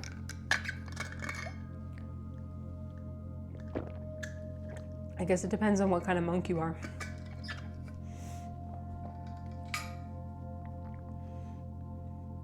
Okay. There was no 1, 2, 3 and away, but they began running when they liked and left off where they liked, so that it was not easy to know when the race was over. However, when they had been running half an hour or so and were quite dry again, the dodo suddenly called out, "The race is over," and they all crowded round it, panting and asking, "But who has won?" Trick says, I guess it's for good luck, blessing, and spiritual protection for a new vehicle. Ah, interesting. Well, doesn't hurt. I mean, when you consider how many accidents happen with motor vehicles, and especially motorcycles, I feel like the most fatalities happen on motorcycles. So, yeah, anything that would be needed. This question, the dodo could not answer without a great deal of thought, and it sat for a long time with one finger pressed upon its forehead, the position in which you usually see Shakespeare in the pictures of him, while the rest waited in silence. At last the dodo said, "Everybody has won, and all must have prizes." Oh, thank you, that's what that Discord was. Thanks for sharing.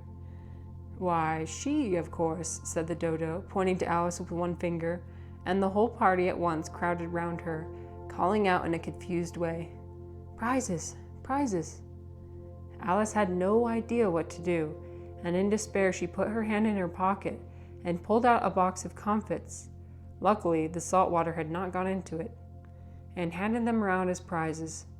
There was exactly one apiece all round. "But she must have a prize herself, you know," said the mouse. "Of course," the dodo replied very gravely. "What else have you got in your pocket?" he went on, turning to Alice. "Only a thimble," said Alice sadly. "Hand it over here," said the dodo. Then they all crowded round her once more, while the dodo solemnly presented the thimble, saying, "We beg your acceptance of this elegant thimble." And when it had finished this short speech, they all cheered. The next thing was to eat the comfits. This caused some noise and confusion, and the large birds complained that they could not taste theirs, and the small ones choked and had to be patted on the back. However, it was over at last, and they sat down again in a ring and begged the mouse to tell them something more. "You promised to tell me your history, you know," said Alice. "And why is it you hate C and D?" she added in a whisper, half afraid it would be offended again.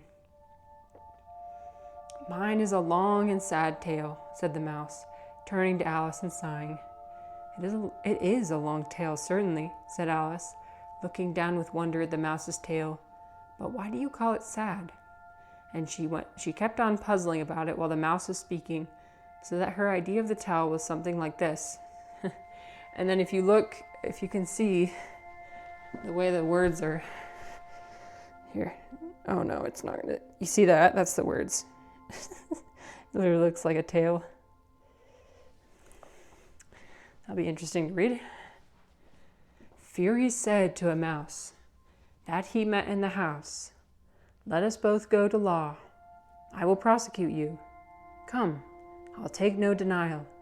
We must have a trial, for really this morning I've nothing to do," said the mouse to the cur. "Such a trial, dear sir, with no jury or judge, would be wasting our breath. I'll be the judge, I'll be the jury," said cunning old Fury. "I'll try the whole cause and condemn you to death." What? Okay. So he got sued by a Fury. And now they're both condemned to death, apparently. "You are not attending," said the mouse to Alice severely. "What are you thinking of?" "I beg your pardon," said Alice very humbly.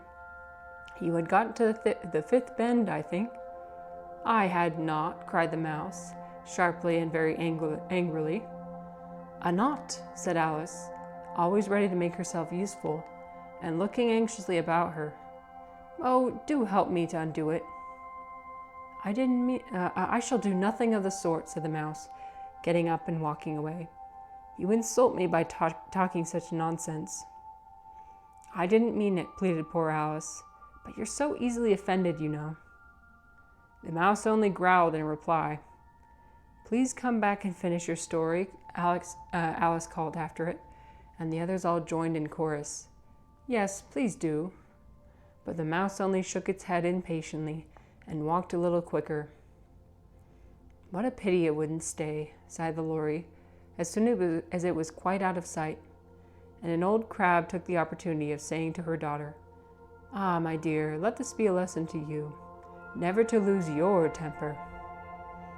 "Hold your tongue, Ma," said the young crab, a little snappishly. "You're enough to try the patience of an oyster." Okay, that's an interesting expression.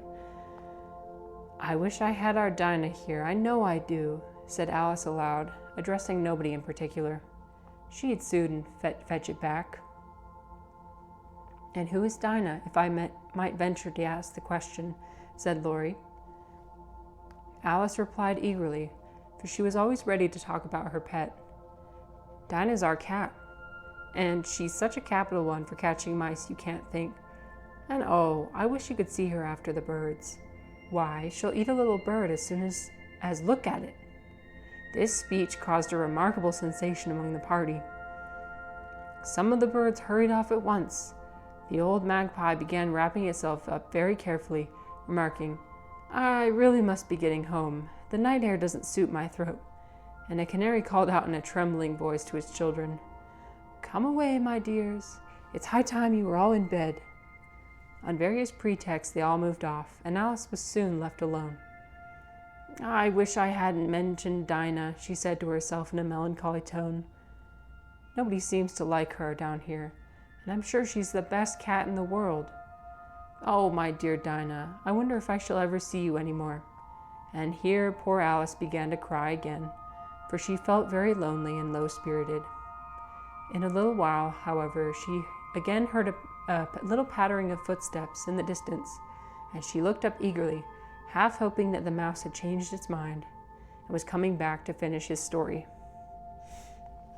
Okay, that's the end of chapter 3. Oh, that's the end of chapter 3. I think I'm going to make more tea, actually. So, I'm going to make more tea.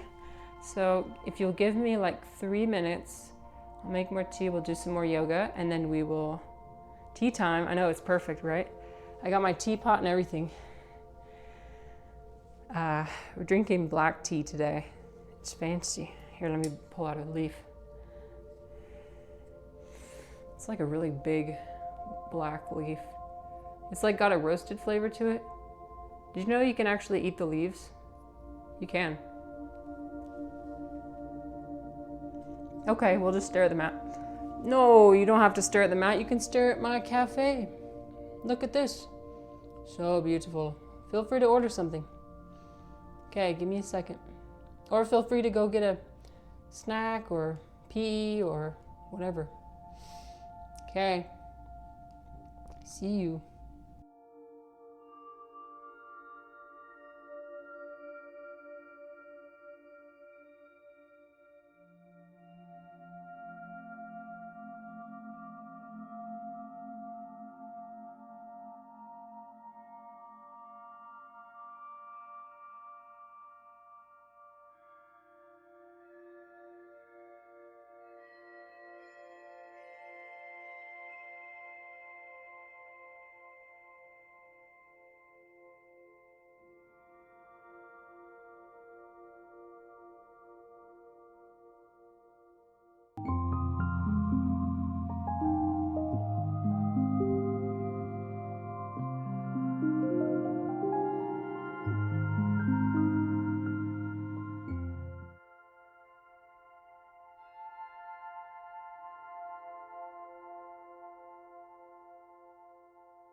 All right. I have acquired some new tea. Do I have any Tibetan singing bowls? That is what the Potman Assemble sound is. I found a stock Tibetan singing bowl sound, and I put it on. Yep. That's what it is. It's with the bowl that you, I don't know, you rotate this stick of some sort around it, and then you hit it on the outside. No, I don't. I haven't fully gotten that new age yet. Mongolian throat singing stream when? I don't know if I'm capable. Maybe I'll bring a special guest. I don't know any Mongolians though, unfortunately. Orange said, my wife and I bought 3 in Asia years ago. They're awesome. That is awesome. No, I've always wanted to have a singing bowl or something. It can be fun to... sound is very healing. Although I don't always love sound baths because they do tend to get pretty loud. And I have some certain auditory sensitivities. But the Potmen are not for sale. Don't worry, Refly. These do not have handles, so they're not technically pots. So don't worry about that. Orange asked, do you have a favorite kind of mushroom? Ooh. Let me consult my mushroom foraging book. I've got quite a few different ones that I like. I've always wanted to try the purple one. Forget what it's called. This is really cool purple one. Ones that I've actually tried before, I would say chestnut mushrooms. That's my favorite in terms of flavor.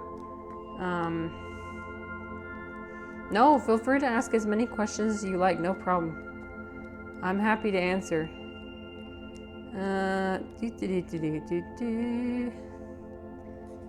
Hello, where are? Must be at the back of the book. Oh no, it's not a purple one. It's a blue milky, indigo milky. That's my favorite. Because when you cut the gills, it produces this like blue milk. It's also edible. So I did a mushroom tier list a while back. Which I should post that in my Discord actually. It's quite a few interesting mushrooms. I'm still in the process of growing my reishi mushrooms right now. Today, so the mycelium completely covered the top of the bowl, and what I did is I put on some gloves and sterilized them, obviously, and then I broke up the mycelium with my hands, and then so that it'll spread out evenly. Now I'm gonna wait for it to be white again on the top, and then I'm gonna break it up again. Let me tell you, growing mushrooms yourself is really fun. Like the whole process is really fun. Sounds complicated. Yeah, it kind of is. It is, if I'm gonna be honest with you. So, okay, what should we do now? Which pose? Ooh, let's do my favorite sequence. So back stuff, because my back always hurts.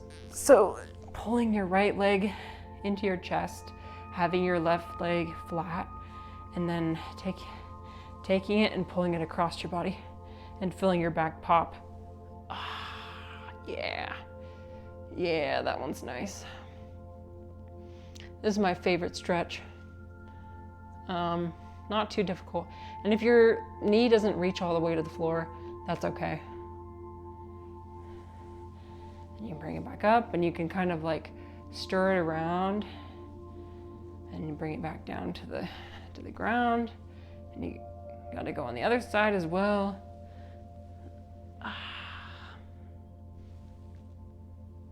I'd love to grow mushrooms someday as things to do list. You should get in so I would recommend getting an all-in-one bag. And that's for edible mushrooms as well. Okay. That's the easiest way. because then you can just take the spores and inject them into the all-in-one bag. Like for oyster mushrooms, for example, inject them in there and everything's in there, so you don't even have to like open the bag or anything. It just grows straight in the bag. You basically just have to like cut some holes for the mushrooms to grow out of. Super easy. Okay, let's do plow pose. So you lift your hips up like this, and then you want to make sure that your neck is not scrunched up, so that when you put your legs behind you, it doesn't feel like too much pressure on your neck. I like this pose too.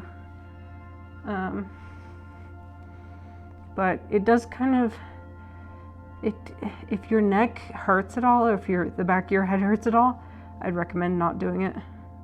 You want to make sure that area is very loose first.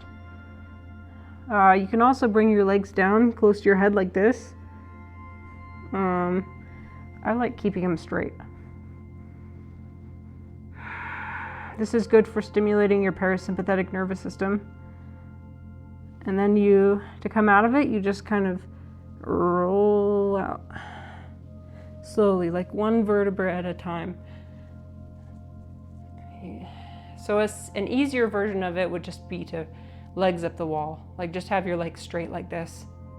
And when you're done, you slowly bring them down.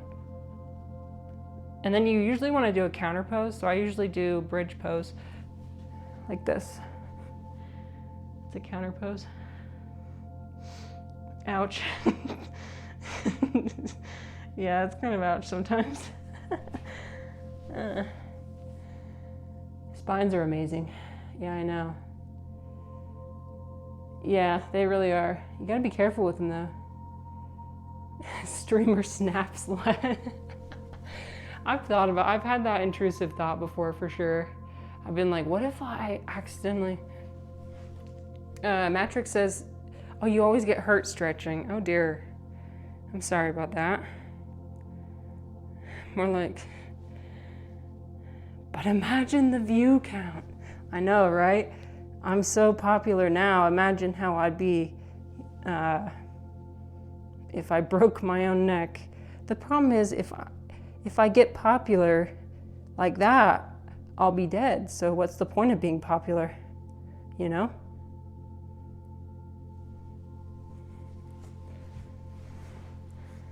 Some things are not worth the popularity.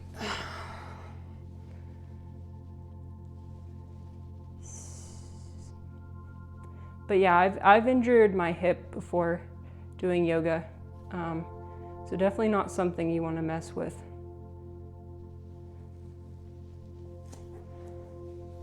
Yeah, so I injured my, I have like a few micro tears in my hip, one of my hip muscles. And so I just have chronic pain there. And I got like an MRI scan for it. And there's not really much they can do.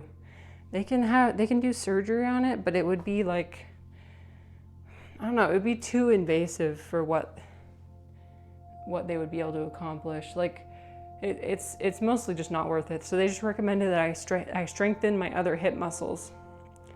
So I like to do exercises that strengthen my hips. So one good one is like clamshells. So you can like, you know, open your hips like this. But I think I pulled something in my hip recently, so it's kind of sore when I do it. But yeah, you want to be really careful. Hip issues, I know, I'm old. I'm old. My hip. My husband has knee issues, and he's only 30, so it happens to the best of us. Oh, you heard MRI, I thought it was something more sinister. No, I just wanted to know what was wrong. There's a clinic next to my house which does MRIs for not too expensive. They'll just do like a comprehensive. So when my feet were by my head, it literally looked impossible without breaking your spine. It takes a minute to work up to that kind of flexibility. But yeah, it does. You can feel pretty intense pressure, Matrick, in this area right next to your head. And so you got to be careful. You don't want to put too much. Oh, you played hockey my whole life, and I've been injured a million times more while stretching. Yeah. Yes, it's interesting because you think that you can't, but if you do it the wrong way, I don't know. I think the way I injured myself was I landed wrong.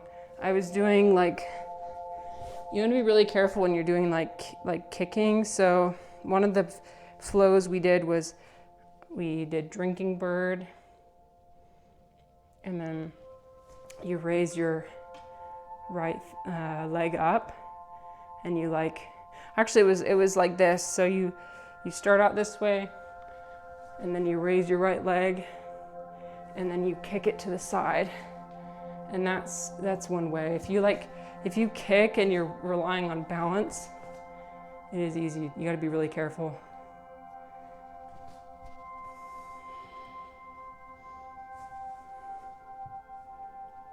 Oh, I forgot. I'm supposed to do it this way. That's one thing that tells me I might not be able to be a yoga instructor, because I can't remember any of the freaking flows. Feels like I'm doing martial arts. This is the thing I was trying to show you guys the other day. It was when you have like star pose and you go up like this. Puppet master. Down.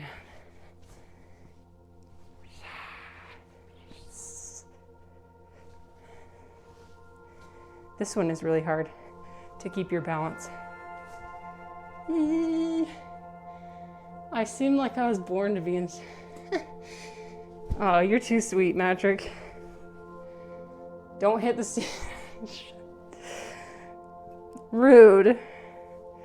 You're rude. Okay, that's interesting. This is not the same color as it was the first steep. This particular black tea, I think, is not very good quality, because I did, usually if it's good quality, you can get like multiple steeps out of it. But you see here, the flavor is much less concentrated. So, and it's also a little bit bitter.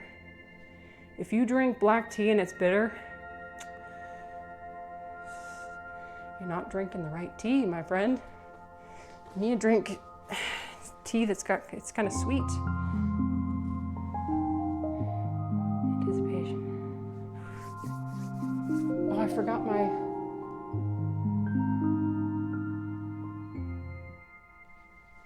to have my sound alerts on the screen. Here. Let me see if this works. 我在北京。 What's up, Beijing? What's up? Sorry, I arranged my... Life is Roblox. Life is Roblox. So true. Every time I think I have a deep thought, I like to remember that. Life is Roblox. Sometimes I feel like DJ Khaled, you know, making some certain realizations that are profound to me, but nobody else really understands. So, okay, I think this is done steeping. Okay, let's do another tea. Okay, you guys ready? This is my favorite part. Here, let me do it, see if I can do a close-up. Ready? Don't spill on my keyboard. Ooh, woo! I spilled on my... Cheers. It's like it's like this champagne explosion. Anti-champagne explosion.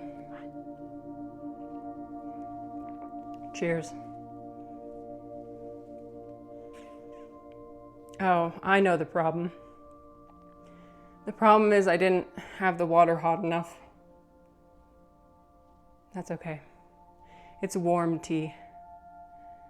I was here thinking it was cheap ass tea, when really I just didn't, I didn't make the water hot enough. Okay, that's fine. The user error, am I right? Fuck. It's okay. Steep it and try again. Unsteep it and try again. What if I just, okay, what if I did this? What if I poured this back into the teapot and then I put it in the microwave and then no. Okay, I would take this metal thing out. No, that'd be a bad idea. No, it's okay. I'll live with my mistake. Sometimes we have to live with our mistakes. It's okay. I'll steep it later today. It's fine. Streamer spills the tea. More at 6-7 News. 6-7 News. Okay. Shall we get back to reading? Let's get back. Not if I own a microwave. That would require the universe to reverse its natural direction of time and entropy. Is that asking too much? Is that asking too much? Can I please, if I ask the universe nicely, do you think it'll heed my request? You never know. You never know until you ask. Okay. Chapter 4. Okay, my back's starting to hurt, so we're gonna go back down to the ground. Yeah. I'll show my face to the camera. There.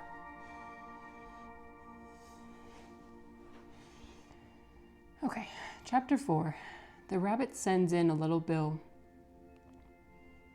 It was the white rabbit, trotting slowly back again, and looking anxiously about as it went, as if it had lost something, and she heard it muttering to itself, "The Duchess! The Duchess! Oh, my dear paws! Oh, my fur and whiskers! She'll get me executed, as sure as ferrets are ferrets. Where can I have dropped them, I wonder?" Alice guessed in a moment that it was looking for the fan and the pair of white gloves, and she very good-naturedly began hunting about for them. But they were nowhere to be seen. Everything seemed to have changed since her swim in the pool, and the great hall with the glass table and the little door had vanished completely. Very soon the rabbit noticed Alice as she went hunting about, and called to her in an angry tone, "Why, Marianne, what are you doing out here? Run home this moment and fetch me a pair of gloves and a fan. Quick now." And Alice was so much frightened that she ran off at once in the direction it pointed to, without trying to explain the mistake it had made. "He took me for a housemaid," she said to herself as she ran. "How surprised he'll be when he finds out who I am. But I'd better take him his fan and gloves, that is, if I can find them." As she said this, she came upon a neat little house, on the door of which was a bright brass plate with the name W. Rabbit engraved upon it. She went in without knocking and hurried upstairs in great fear lest she should meet the real Mary Ann and turned out of the house before she had found the fan and gloves. "How queer it seems," Alice said to herself, "to be going messages for a rabbit. I suppose Dinah will be sending me on messages next." And she began fancying the sort of thing that would happen. "Miss Alice, come here directly and get ready for your walk." "Coming in a minute, nurse. But I've got to see that the mouse doesn't get out. Only I don't think," Alice went on, "that they let Dinah stop in the house if it began ordering people about like that." By this time she had found her way into a tiny little room with a table in the window, and on it, as she had hoped, a fan and 2 or 3 pairs of tiny white gloves. She took up the fan and a pair of the gloves and was just going to leave the room when her eye fell upon a little bottle that stood near the looking-glass. There was no label this time, with the words "Drink me," but nevertheless she uncorked it and put it to her lips. "I know something interesting is sure to happen," she said to herself, "whether I eat or drink anything, so I'll just see what this bottle does. I do hope it'll make me grow large again, for I really am quite tired of being such a tiny little thing." It did so indeed, and much sooner than she had expected. Before she had drunk half the bottle, she found her head pressing against the ceiling and had to stoop to save her neck from being broken. She hastily put down the bottle, saying to herself, "That's quite enough. I hope I shan't grow any more. As it is, I can't get out the door. I do wish I hadn't drunk quite so much." Alas, it was too late to wish that. She went on growing and growing, and very soon had to kneel down on the floor. In another minute there was not even room for this, and she tried the effect of lying down with one elbow against the door and the other arm curled around her head. Still, she went on growing, and as a last resource, she put one arm out the window and one foot up the poor Alice, I know. One foot up the chimney, and said to herself, "Now I can do no more. Whatever happens, what will become of me?" Luckily for Alice, the little magic bottle had now had its full effect, and she grew no larger. Still, it was very uncomfortable, and as there seemed to be no chance of her ever getting out of the room again, no wonder she felt unhappy. It was much pleasanter at home, thought poor Alice, when one wasn't always growing larger and smaller, and being ordered about by mice and rabbits. I almost wish I hadn't got down that rabbit hole, and yet, it's rather curious, you know, this sort of life. I do wonder what can have happened to me. When I used to read fairy tales, I fancied that kind of thing never happened, and now here I am in the middle of one. There ought to be a book written about me, that there ought, and when I grow up I'll write one. But I'm grown up now, she added in a sorrowful tone. At least there's no room to grow up any more here. But then, thought Alice, shall I never get any older than I am now? That'll be a comfort. One way never to be an old woman, but then always to have lessons to learn. Oh, I shouldn't like that. Oh, you foolish Alice, she answered herself. This reminds me a lot of, Gollum talking to himself. She's got two different personalities. Gollum and Smeagol. Oh, you foolish Alice, she answered herself. How can you learn lessons in here? Why, there's hardly room for you, and no room at all for any lesson books. And so she went on, taking first one side and then the other, and making quite a conversation of it altogether.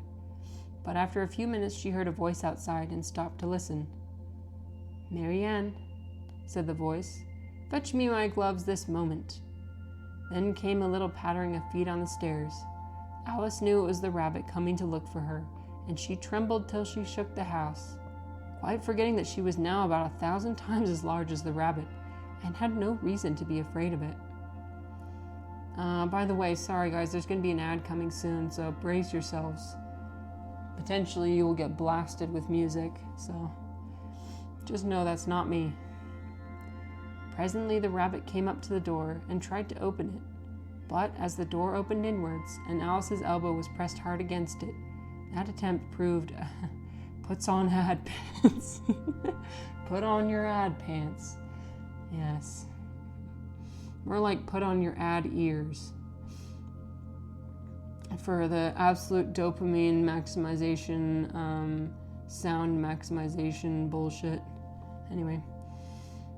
But as the door opened inwards, and Alice's elbow was pressed hard against it, that attempt proved a failure. Alice heard it say to itself, "Then I'll go round and get at the window." Reflex says, imagine getting random ads when your mom reads you a bedtime story when you were... I'm sorry, it's not my fault. Brain rot soda now in stores. Yeah, I'm sorry, guys. Ugh, so annoying. So annoying. They're always so loud. I just don't know why they're so goddamn loud. You even have them at like level 5 sound, right? And it's just like, you know, it's like the radio. You guys ever listen to the radio anymore, like old school radio? And it's like pop radio, where it's just like, you hear like a chainsaw and like electronic music and like dubstep and like it's all just in your face, loud, loud, loud, you know? To grab your attention. Yeah, that's what it's meant for. It's because it's so hard to grab our attention these days. They'll just try anything. Anything at all. Gets ad for Samsung discs. Well, hopefully it's not too loud. I know you can't hear me, but I hope it's not too loud. Okay. I lost my spot. Go ad free with Twitch. Oh, yes. Not sponsored, by the way. Not sponsored. Oh, I'm so sorry, you guys. RIP.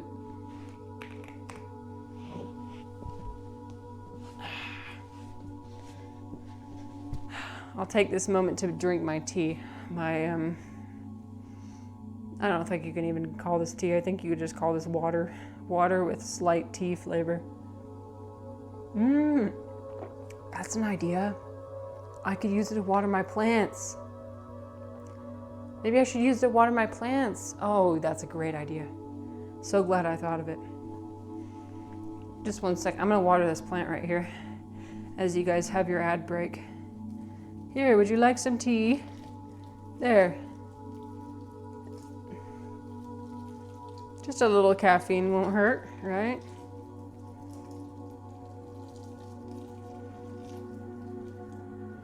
Actually, I think tea is good for plants. I'm just pulling that out of my ass. I don't know. But I'm saying it is. Maybe plant dies. No, I'll have you know I've had these plants for multiple years. Maybe you are the plant. Don't forget to tea the plants. Yes. Look at the music I'm playing, by the way. Oh, I can't show you because I don't have display capture. Here, I'll add a display capture. Oops, not, oh no, don't do that. Look at this. This is perfect. Isn't this beautiful? 1 hour meditation, relaxation, study, stress relief, ambient music. No copyright. Not sponsored. So much time. Yes, don't be late. What are you late for? Nah, time is an illusion.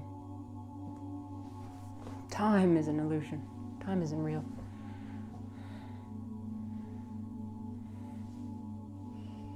Yeah, don't worry, the plants will be fine. Although this one's kind of struggling, if you can tell, if you could see the yellow leaves.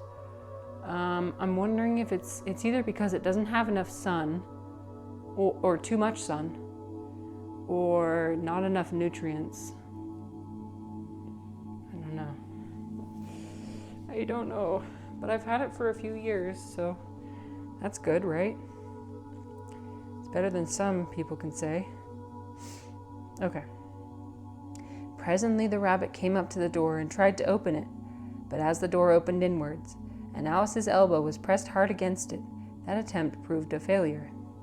Alice heard it say to itself, "Then I'll go round and get at the window." "That you won't," thought Alice, and after waiting till she fancied she heard the rabbit just under the window, she suddenly spread out her hand and made a snatch in the air. She did not get hold of anything, but she heard a little shriek and a fall, a crash of broken glass, from which she concluded that it was just possible it had fallen into a cucumber frame or something of the sort. What's a cucumber frame? That's weird. I've never heard of that before. No, the rabbit's not going to save her. The rabbit is very just anxious. He's just anxious. He's living in his own little world. Next came an angry voice, the rabbit's. "Pat, Pat, where are you?" And then a voice she had never heard before. "Sure then I'm here, digging for apples, Your Honor." Digging for apples indeed, said the rabbit angrily. Here, come and help me out of this. Sounds of more broken glass can be heard. Now, tell me, Pat, what's that in the window? Sure, it's an arm, Your Honor. An arm? Whoever saw one that size? Why, it fills the whole window. Sure it does, Your Honor, but it's an arm for all that. Well, it's got no business there at any rate. Go and take it away. There was a long silence after this, and Alice could only hear whispers now and then, such as, Sure, I don't like it, Your Honor, at all. Do as I tell you, you coward. And at last she spread out her hand again and made another snatch in the air. This time there were 2 little shrieks and more sounds of broken glass. What a number of cucumber frames there must be, thought Alice. I wonder what they'll do next. As for pulling me out of the window, I only wish they could. I'm sure I don't want to stand here any longer. Orange said, oh, thank you for Googling. It's a frame for cucumber plants to climb on. Now that is very specific. Okay. I love this. Honestly, I love this book so far. It's just it's so dreamlike. It's just, there's no explanation for anything. It just happens. And the characters just kind of move from one state of being to another. It's just like, it's just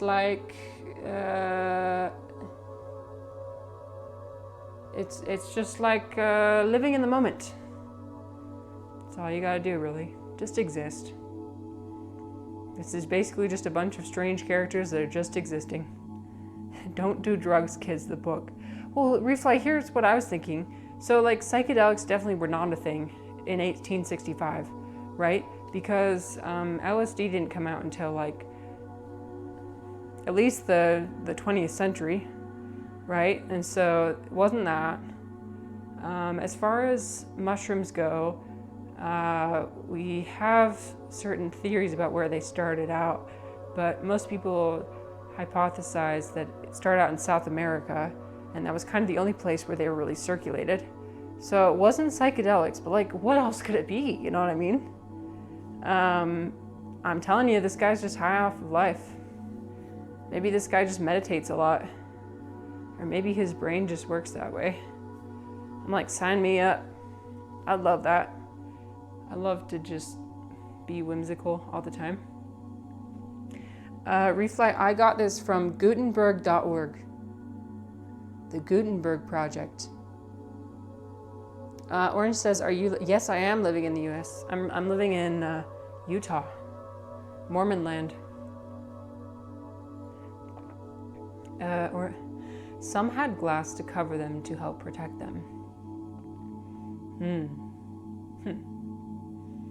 That's interesting. It's like specifically for cucumber plants. Do English people like cucumbers that much? Interesting.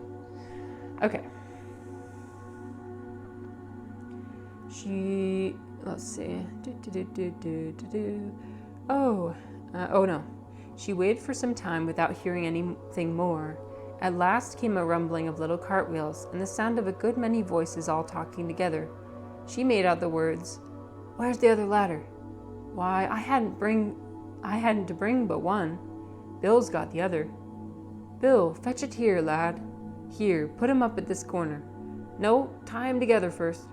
They don't reach half high enough yet. Oh, they'll do well enough. Don't be particular. Here, Bill, catch hold of this rope. Will the roof bear? Mind that loose slate. Oh, it's coming down, heads below." A loud crash. Now, who did that? It was Bill, I fancy. Who's to go down the chimney? Nay, I shan't. You do it. That I won't then. Bill's to go down. Here, I don't know who's talking, by the way, so we don't know which voice to do where. The master says you're to go down the chimney. The queen loved cucumber sandwich, so they became very popular. She was the OG influencer. Oh, that makes sense. I watched The Crown, so I know what you're talking about. You don't need to tell me about English culture. I watched The Crown. That's all I'd ever need to see. That's all I ever need to know. But yeah, definitely. Yeah, that was a really interesting series for sure. Learning about how, like what the purpose of the monarchy was and how there wasn't really a purpose. Not really. Besides just like influencing people, like that's it. Being a personification of British national pride. And that's it. And then you get into the complexities of like, what happens when a person becomes a symbol? Oh yeah, they can't do anything at all and they have to basically sacrifice their whole humanity. Great. It's unfortunate because it caused a lot of problems, especially for like Margaret, for like Princess Margaret, for like Prince Andrew, for Diana, for everybody, right? Because of all these like rigid rules about like how we need to come across to preserve our image. We need to stand firm and make sure that we embody Christian ideals and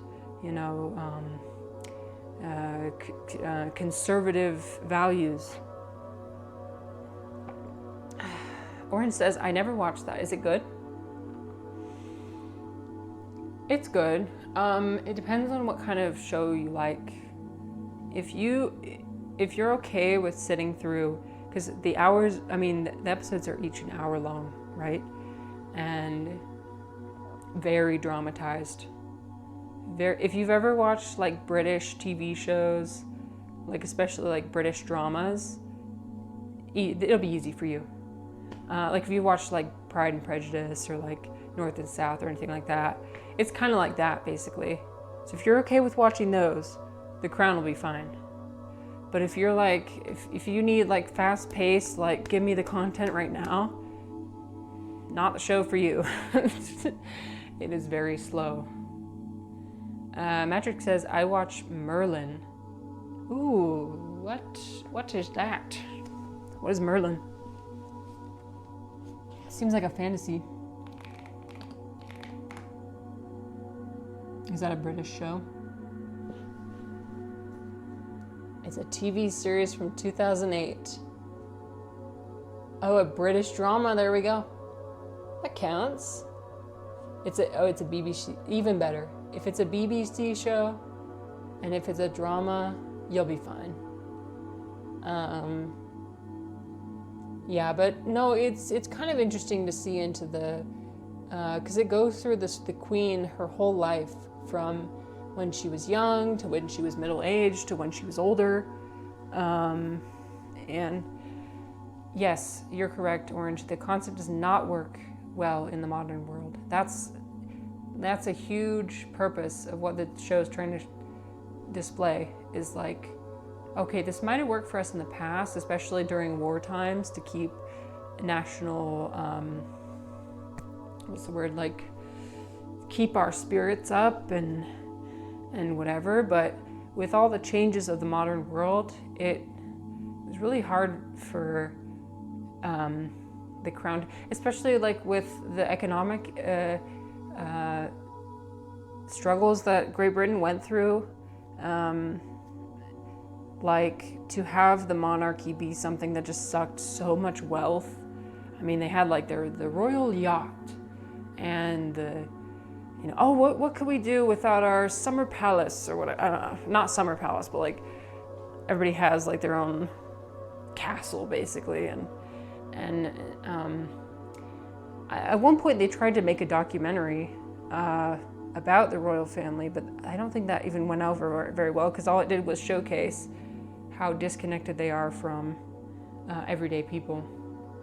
But that's kind of that's the point, right? Because you can't have both. You can't have people who are trying to embody timeless principles and values, but also have those people change with the times.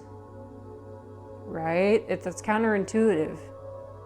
You can't have people who are standing firm and steadfast in their conservative values when your government is starting to go through transitions of, you know, like it's yeah. So yeah, there was one episode which I thought was interesting where they were like, what do our staff even do? Like we've got somebody who's like chief of the Royal Swans, and it's literally a person that's designated to manage all of the swans on the royal property or whatever, and they study the flight patterns and they know all the intricacies of the, and you know, there's the person in charge of the linens and there's the person in charge of the silver, and and it's cool to see them in their specialties, right? Especially because these people have like generational careers. Like their whole family it's been passed down. Like, okay, so my father took care of the silver, so that means I'm gonna take care of it. And so you're not just like, so like they wanted to like cut out different things to make the royal family seem more relatable, like not as wasteful with their financial resources, but you know, at the same time, it's like you're kind of, when you do that, you're taking away tradition. You can't have both. But that's the problem when you have real people in timeless, as a representation of abstract concepts. It's not really about the queen, it's about the crown. That's why it's called the crown. It's not about the queen or what she does. Like, you watch the entire show and it's like, what the hell did this one? I feel bad, but it's like, what did she do? She did do stuff. That's definitely true. What she did was she did nothing. And it turns out that was the hardest thing to do out of everything. What she did was she just stood firm and steadfast, despite all the changes and despite all the family issues and the whatever. She sacrificed so much of herself to maintain that idea throughout her whole existence. She sacrificed like past loves. She sacrificed like so many things. So at the same time, it's like, what, she didn't do anything, but she also did a lot. It's like so complex. Anyway, that's my opinion about The Crown. It was good. I liked it. It did make me kind of angry though that I don't know why we humans need to have gods to look to. Gods among men. So like, you can also see the monarchy as like a representation of God, because they're the head of the Christian church as well. So, Orange said maybe their role should now be as a chauffeur to help carry British forward into an ever-evolving modern era. Yeah. Right. It's so complex, I don't even know what the solution would be. It'll be interesting to see when King, King Charles? When he passes away, what happens when... No, it's not Harry, it's, fuck. I know this, don't tell me. The blonde one that's married to Kate Middleton. That's not Charles. No, Charles is his father. Okay, I forgot. I'm sorry. I forgot. The one who's going to be king. We'll see what he does, because he seems a little bit more modernized or young. Anyways, Alice in Wonderland solution off their head. No, we will not regress back to that. No, that is not a solution. Violence is never a solution. Shame on you. Okay. Okay, we're going back to the chimney and everything. Alice drew her foot as far down the chimney as she could and waited till she heard a little animal. She couldn't guess what sort it was, scratching and scrambling about in the chimney close above her, Then saying to herself, "This is Bill. Oh, this is Bill." She gave one sharp kick and waited to see what would happen next. Oh my goodness. Hello, thank you so much for the raid. Oh, let's see, Eclecte. Hi, welcome. Hello, we're reading Alice in Wonderland and we're doing some yoga. So, what did you stream? Oh my gosh, this is so exciting. Yay. You are this universe. Oh, thank you for following and you are too. creating it at every moment. Yes, so I am VIP Marissa. I like to do gaming. I like to, oh my, and you are creating it at every moment. Thank you. A Christmas Carol. Oh, that's perfect. That's perfect for this time of year. This universe. And you are and played Outlast too. At every moment. Oh, so you like doing games too. So I like gaming. I like, my big thing is I like talking about philosophy and deep topics. So feel free to ask me any question. Nothing's off limits, really. I am an open book. I also struggle with words sometimes. We struggle with words. So, yeah.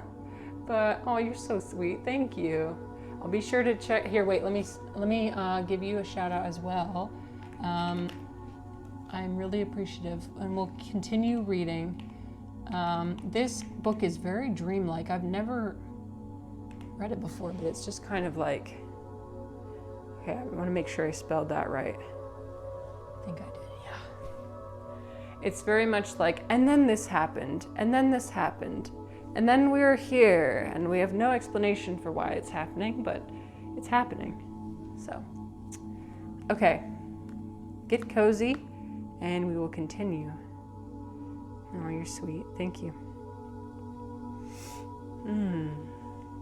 The first thing she heard was a general chorus of, "There goes Bill," and then the rabbit's voice, a long, "Catch him, you by the hedge."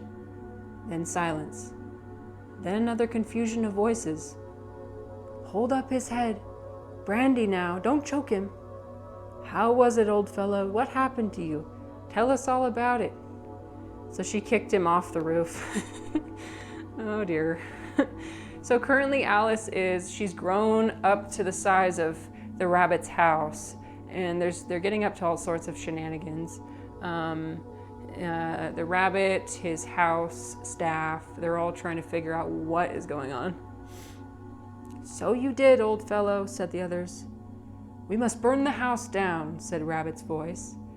And Alice called out as loud as she could, "If you do, I'll set Dinah at you." That's her cat. There was a dead silence instantly, and Alice thought to herself, "I wonder what they will do next." If they had any sense, they'd take the roof off. After a minute or two, they began moving about again, and Alice heard the rabbit say, "A barrelful will do to begin with." A barrelful of what? Thought Alice, but she had not long to doubt. For the next moment, a shower of little pebbles came rattling at the window, and some of them hit her face. "I'll put a stop to this," she said to herself, and shouted out, "You'd better not do that again," which produced another dead silence. Alice noticed with some surprise that the pebbles were all turning into little cakes as they lay on the floor, and a bright idea came to her head. "If I eat one of these cakes," she thought, "it's sure to make some change in my size, and as it can't possibly make me larger, it must make me smaller, I suppose."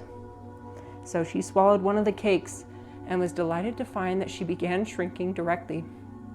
As soon as she was small enough to get through the door, she ran out of the house and found quite a little crowd of little animals and birds waiting outside. The poor little lizard, Bill, was in the middle. Oh, he's a lizard. Interesting. Being held up by 2 guinea pigs who were giving it something out of a bottle. They all made a rush at Alice the moment she appeared, but she ran off as hard as she could and soon found herself safe in a thick wood. "The first thing I've got to do," said Alice to herself as she wandered about in the wood, is to grow to my right size again, and the second thing is to find my way into that lovely garden. I think that will be the best plan." It sounded an excellent plan, no doubt, and very neatly and simply arranged. The only difficulty was that she had not the smallest idea about how to set about it. And while she was peering about anxiously among the trees, a little sharp bark just above her head made her look up in a great hurry. An enormous puppy was looking down at her with large round eyes and feebly stretching out one paw, trying to touch her. "Poor little thing," said Alice in a coaxing tone, and she tried hard to whistle to it. But she was terribly frightened all the time at the thought that it might be hungry, in which case it would be very likely to eat her up, in spite of all of her coaxing. Hardly knowing what she did, she picked up a little bit of stick and held it out to the puppy, whereupon the puppy jumped into the air off all its feet at once with a yelp of delight and rushed at the stick and made believe to worry about it. Then Alice dodged behind a great thistle to keep herself from being run over, and the moment she appeared on the other side, the puppy made another rush at the stick and tumbled head over heels into its hurry to get a hold of it. Then Alice, thinking it was very much like having a game of play with a cart horse and expecting every moment to be trampled under its feet, ran round the thistle again. Then the puppy began a series of short charges at the stick. Oh, sorry, I've been missing my chat. The best yoga pose there is. Please consult your... This yoga pose is called the ebook. I'm sorry. Yes. Listen, we're doing the yoga in between the chapters, not during. I just like moving around because I don't like sitting for too long. That's my thing. Oh, I love that you, Eclecte, I love that you do yoga. Yoga is awesome. There's currently a bet on how long it'll take. It hasn't happened yet, but I have knocked over my tea on many occasions on the floor. So, okay, we're almost done with the chapter, and then we'll take a break. Okay. This seemed to Alice like a good opportunity for making her escape, so she set off at once and ran till she was quite tired and out of breath, until the puppy's bark sounded quite faint in the distance. "And yet, what a dear little puppy it was," said Alice, as she leant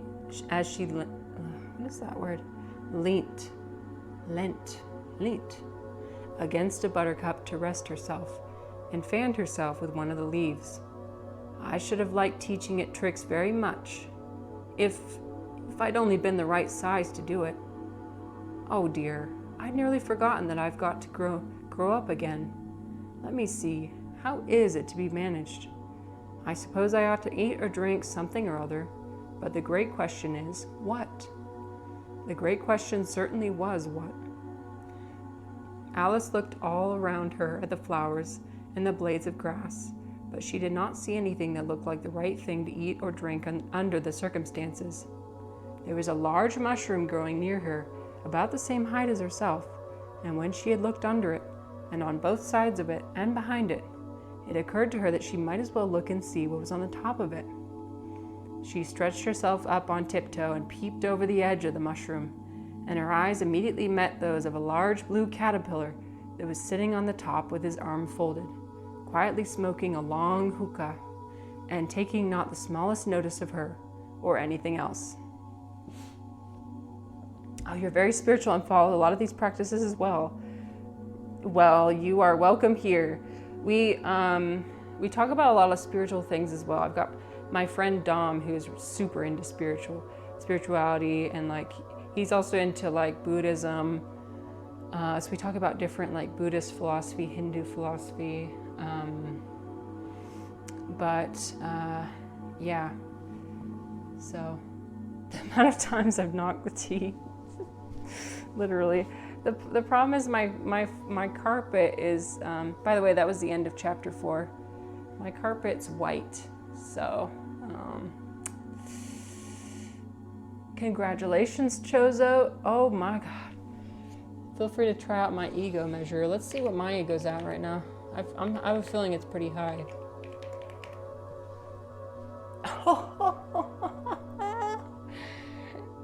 It always gives me the best result. Nice. Not tea-friendly carpet. Unfortunately not. Dang it. Okay, what pose have we not done yet that I like doing? What pose have we not done? Yes! I like doing... Oh, we could do horse pose. I like doing horse pose. It's really good for strengthening your hips. Call me asparagus. Okay, so you want to spread out your feet like this, and you lower down and have your hands together. Now, you want to lean forward. That's what your body wants to do. Don't do that. Try and sit back, and try and keep your back straight. So, you're not going like this. You're not going like this. You're going straight, almost like you're sitting in a chair. Obviously, I'm bent over a little bit. I would love to be flatter, but unfortunately, my hips are not flexible enough. So you can do horse, or you can do goddess, or you can do puppet master.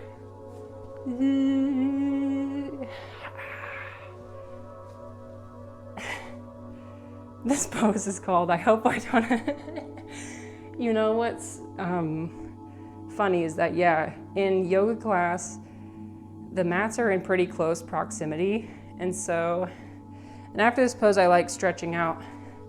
So I'll stretch out. But yeah, you have to really hold it in. And for personally, I don't like to brag or anything, but I am personally the expert at holding it in. Not to brag.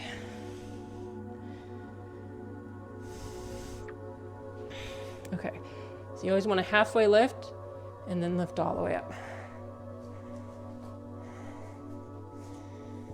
I love all the animal references. I love drinking bird. I know, drinking bird is fun. Yeah, drinking bird is fun. It's especially fun when you,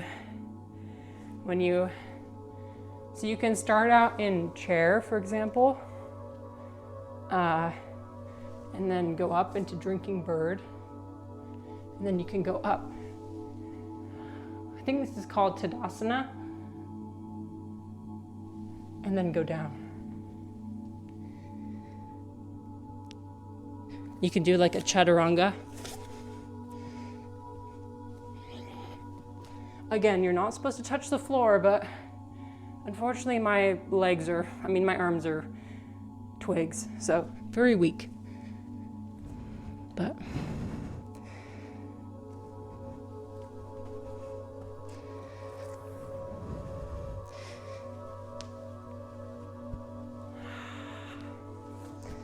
so Puppet Master is the winner. Yeah, that one's fun. It's hard though. It's hard. I was just saying how I need to go to an herbal shop so I can make new batches. Oh. So, what do you like? What's your favorite? Let's see. Constantly explore new types as well. Yes. I frequently go to China. I have the opportunity to go to China, so I get all my tea from China. We bring big batches. It really makes the TSA agents suspicious because we bring just bags and bags of different herbs, which look like,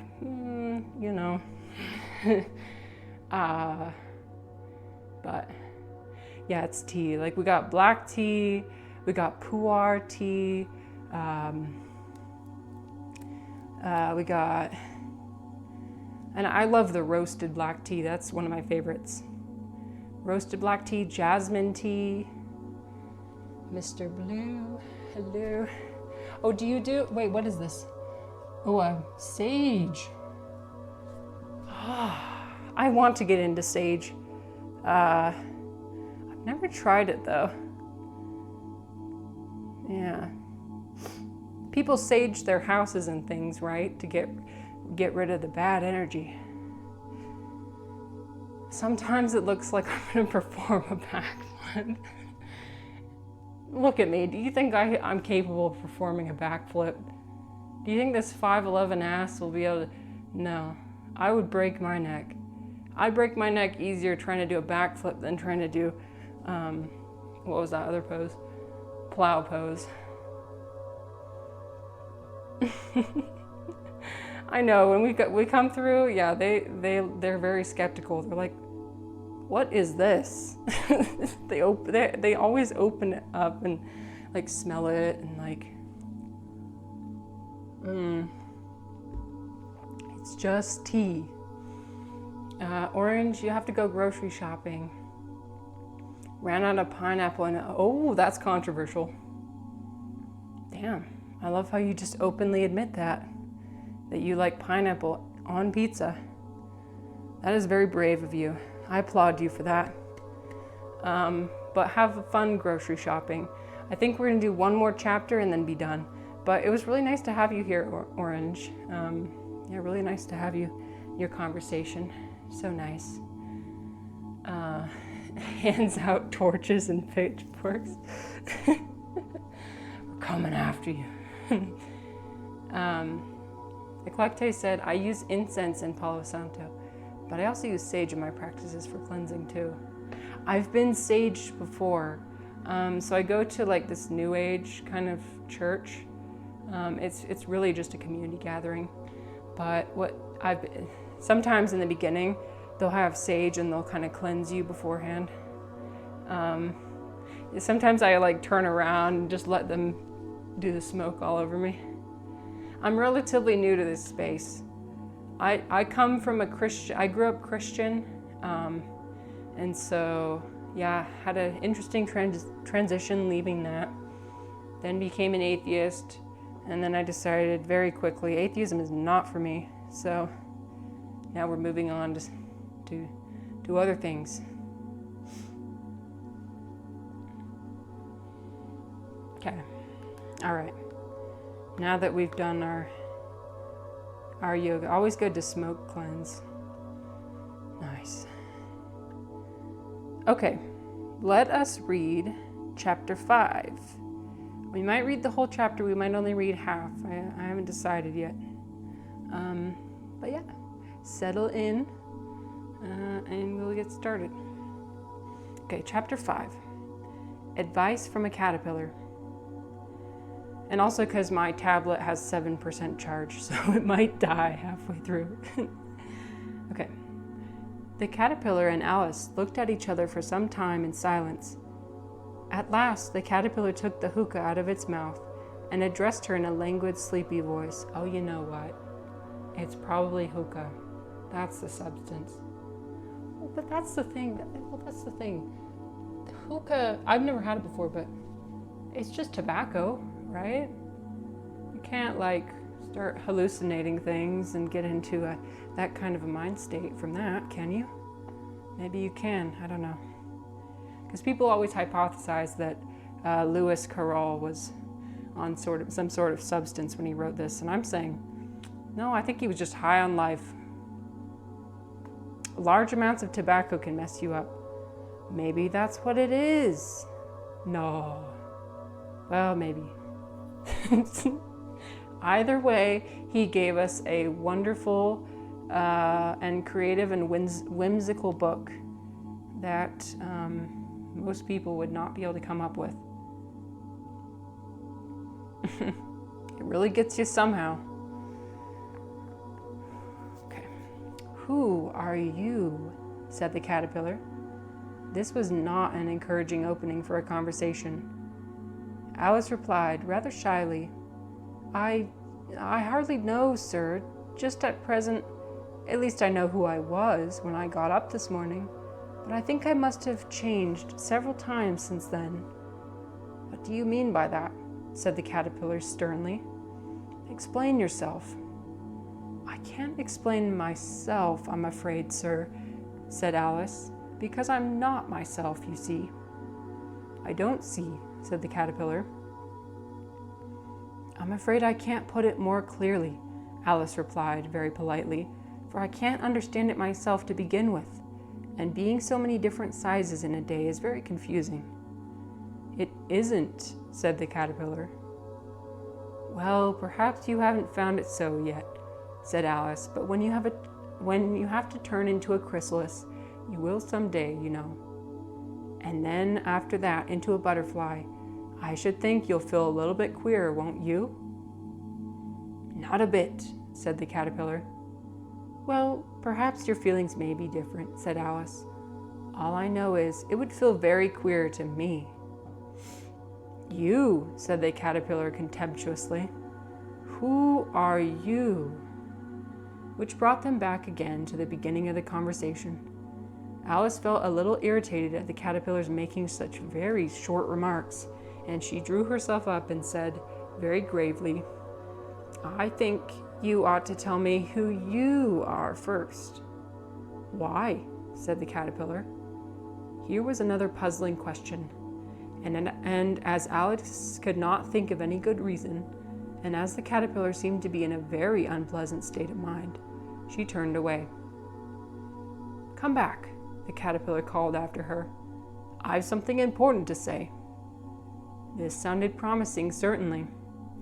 Alice turned and came back again. Keep your temper, said the caterpillar. Is that all? Said Alice, swallowing down her anger as well as she could. No, said the caterpillar. Alice thought she might as well wait, for she had nothing else to do, and perhaps after all it might tell her something worth hearing. For some minutes it puffed away without speaking, but at last it unfolded its arms, took the hookah out of its mouth again, and said, So you think you're changed, do you? I'm afraid I am, sir. I can't remember things as I used, and I don't keep the same size for 10 minutes together. Can't remember what things, said the caterpillar. Well, I've tried to say, How doth the little busy bee? But it all came out different, Alice replied in a very melancholy voice. Repeat. You are old, Father William, said the caterpillar. You are old, Father William. Oh, it must be a poem. Alice folded her hands and began. You are old, Father William, the young man said, and your hair has become very white, and yet you incessantly stand on your head. Do you think at your age it is right?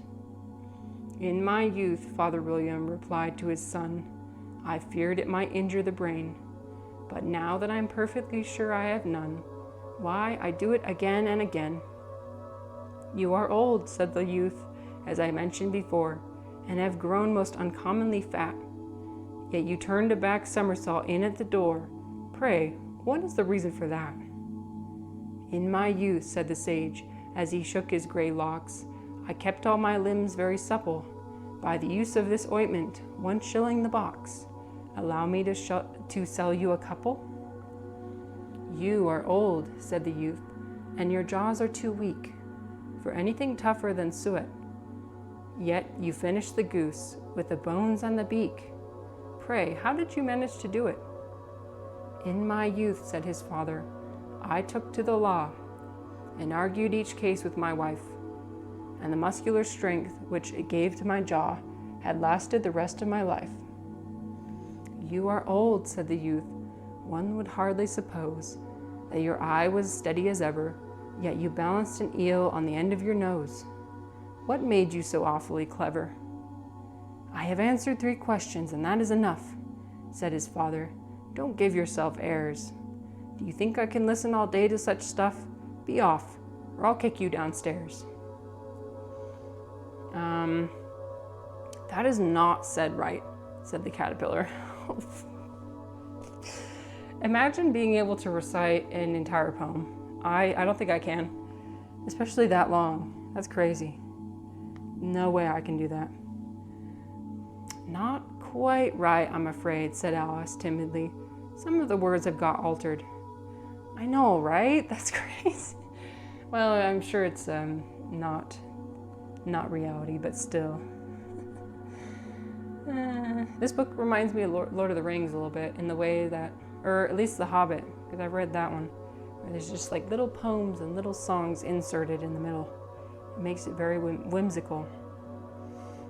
Okay. "Oh, I'm not particular as to size," Alice hastily replied. Only one doesn't like changing so often, you know." "I don't know," said the caterpillar. Alice said nothing. She had never been so much contradicted in her life before, and she felt like she was losing her temper. "Are you content now?" said the caterpillar.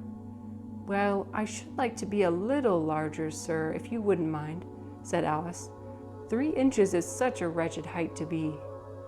"It is a very good height indeed," said the caterpillar angrily, rearing itself upright as it spoke. It was exactly 3 inches high.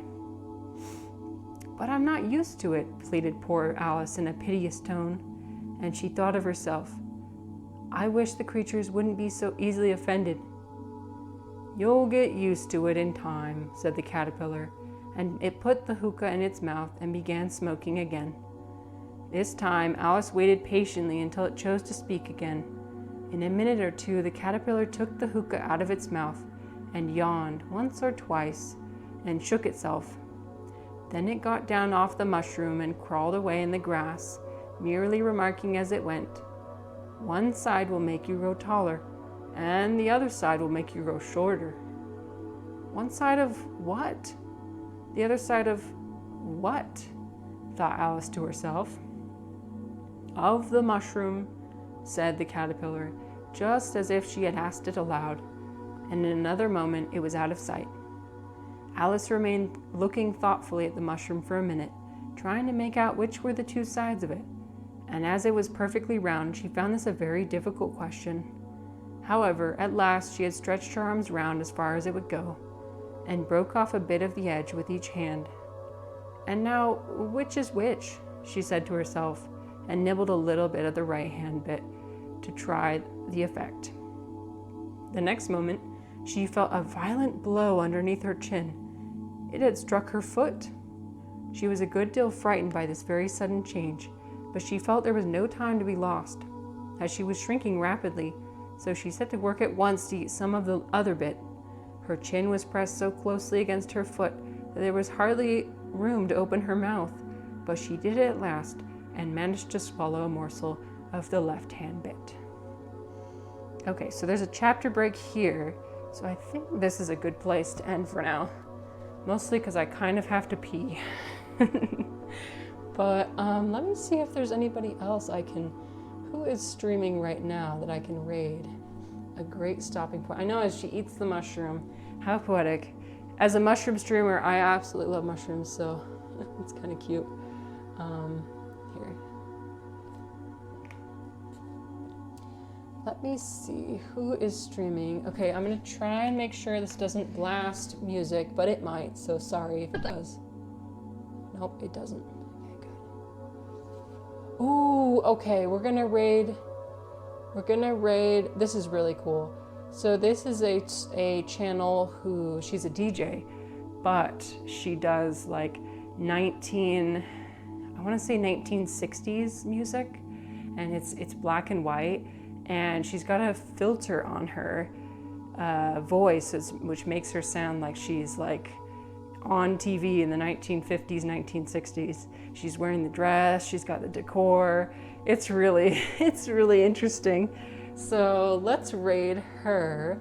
But thank you again so much, Eclecte, for raiding me. And I really appreciate everyone for sticking around for my reading stream. I know she's so creative. It's so cool. So anyways, yeah, I'll be sure to follow you after I'm done. But okay, thank you guys so much. Let me make sure I think I spelled this correctly. Yeah, let's do it. Okay, my friends, yes, have a great day, have a good evening, good morning, good night, whatever it is, and I'll see you next time. Okay, bye-bye.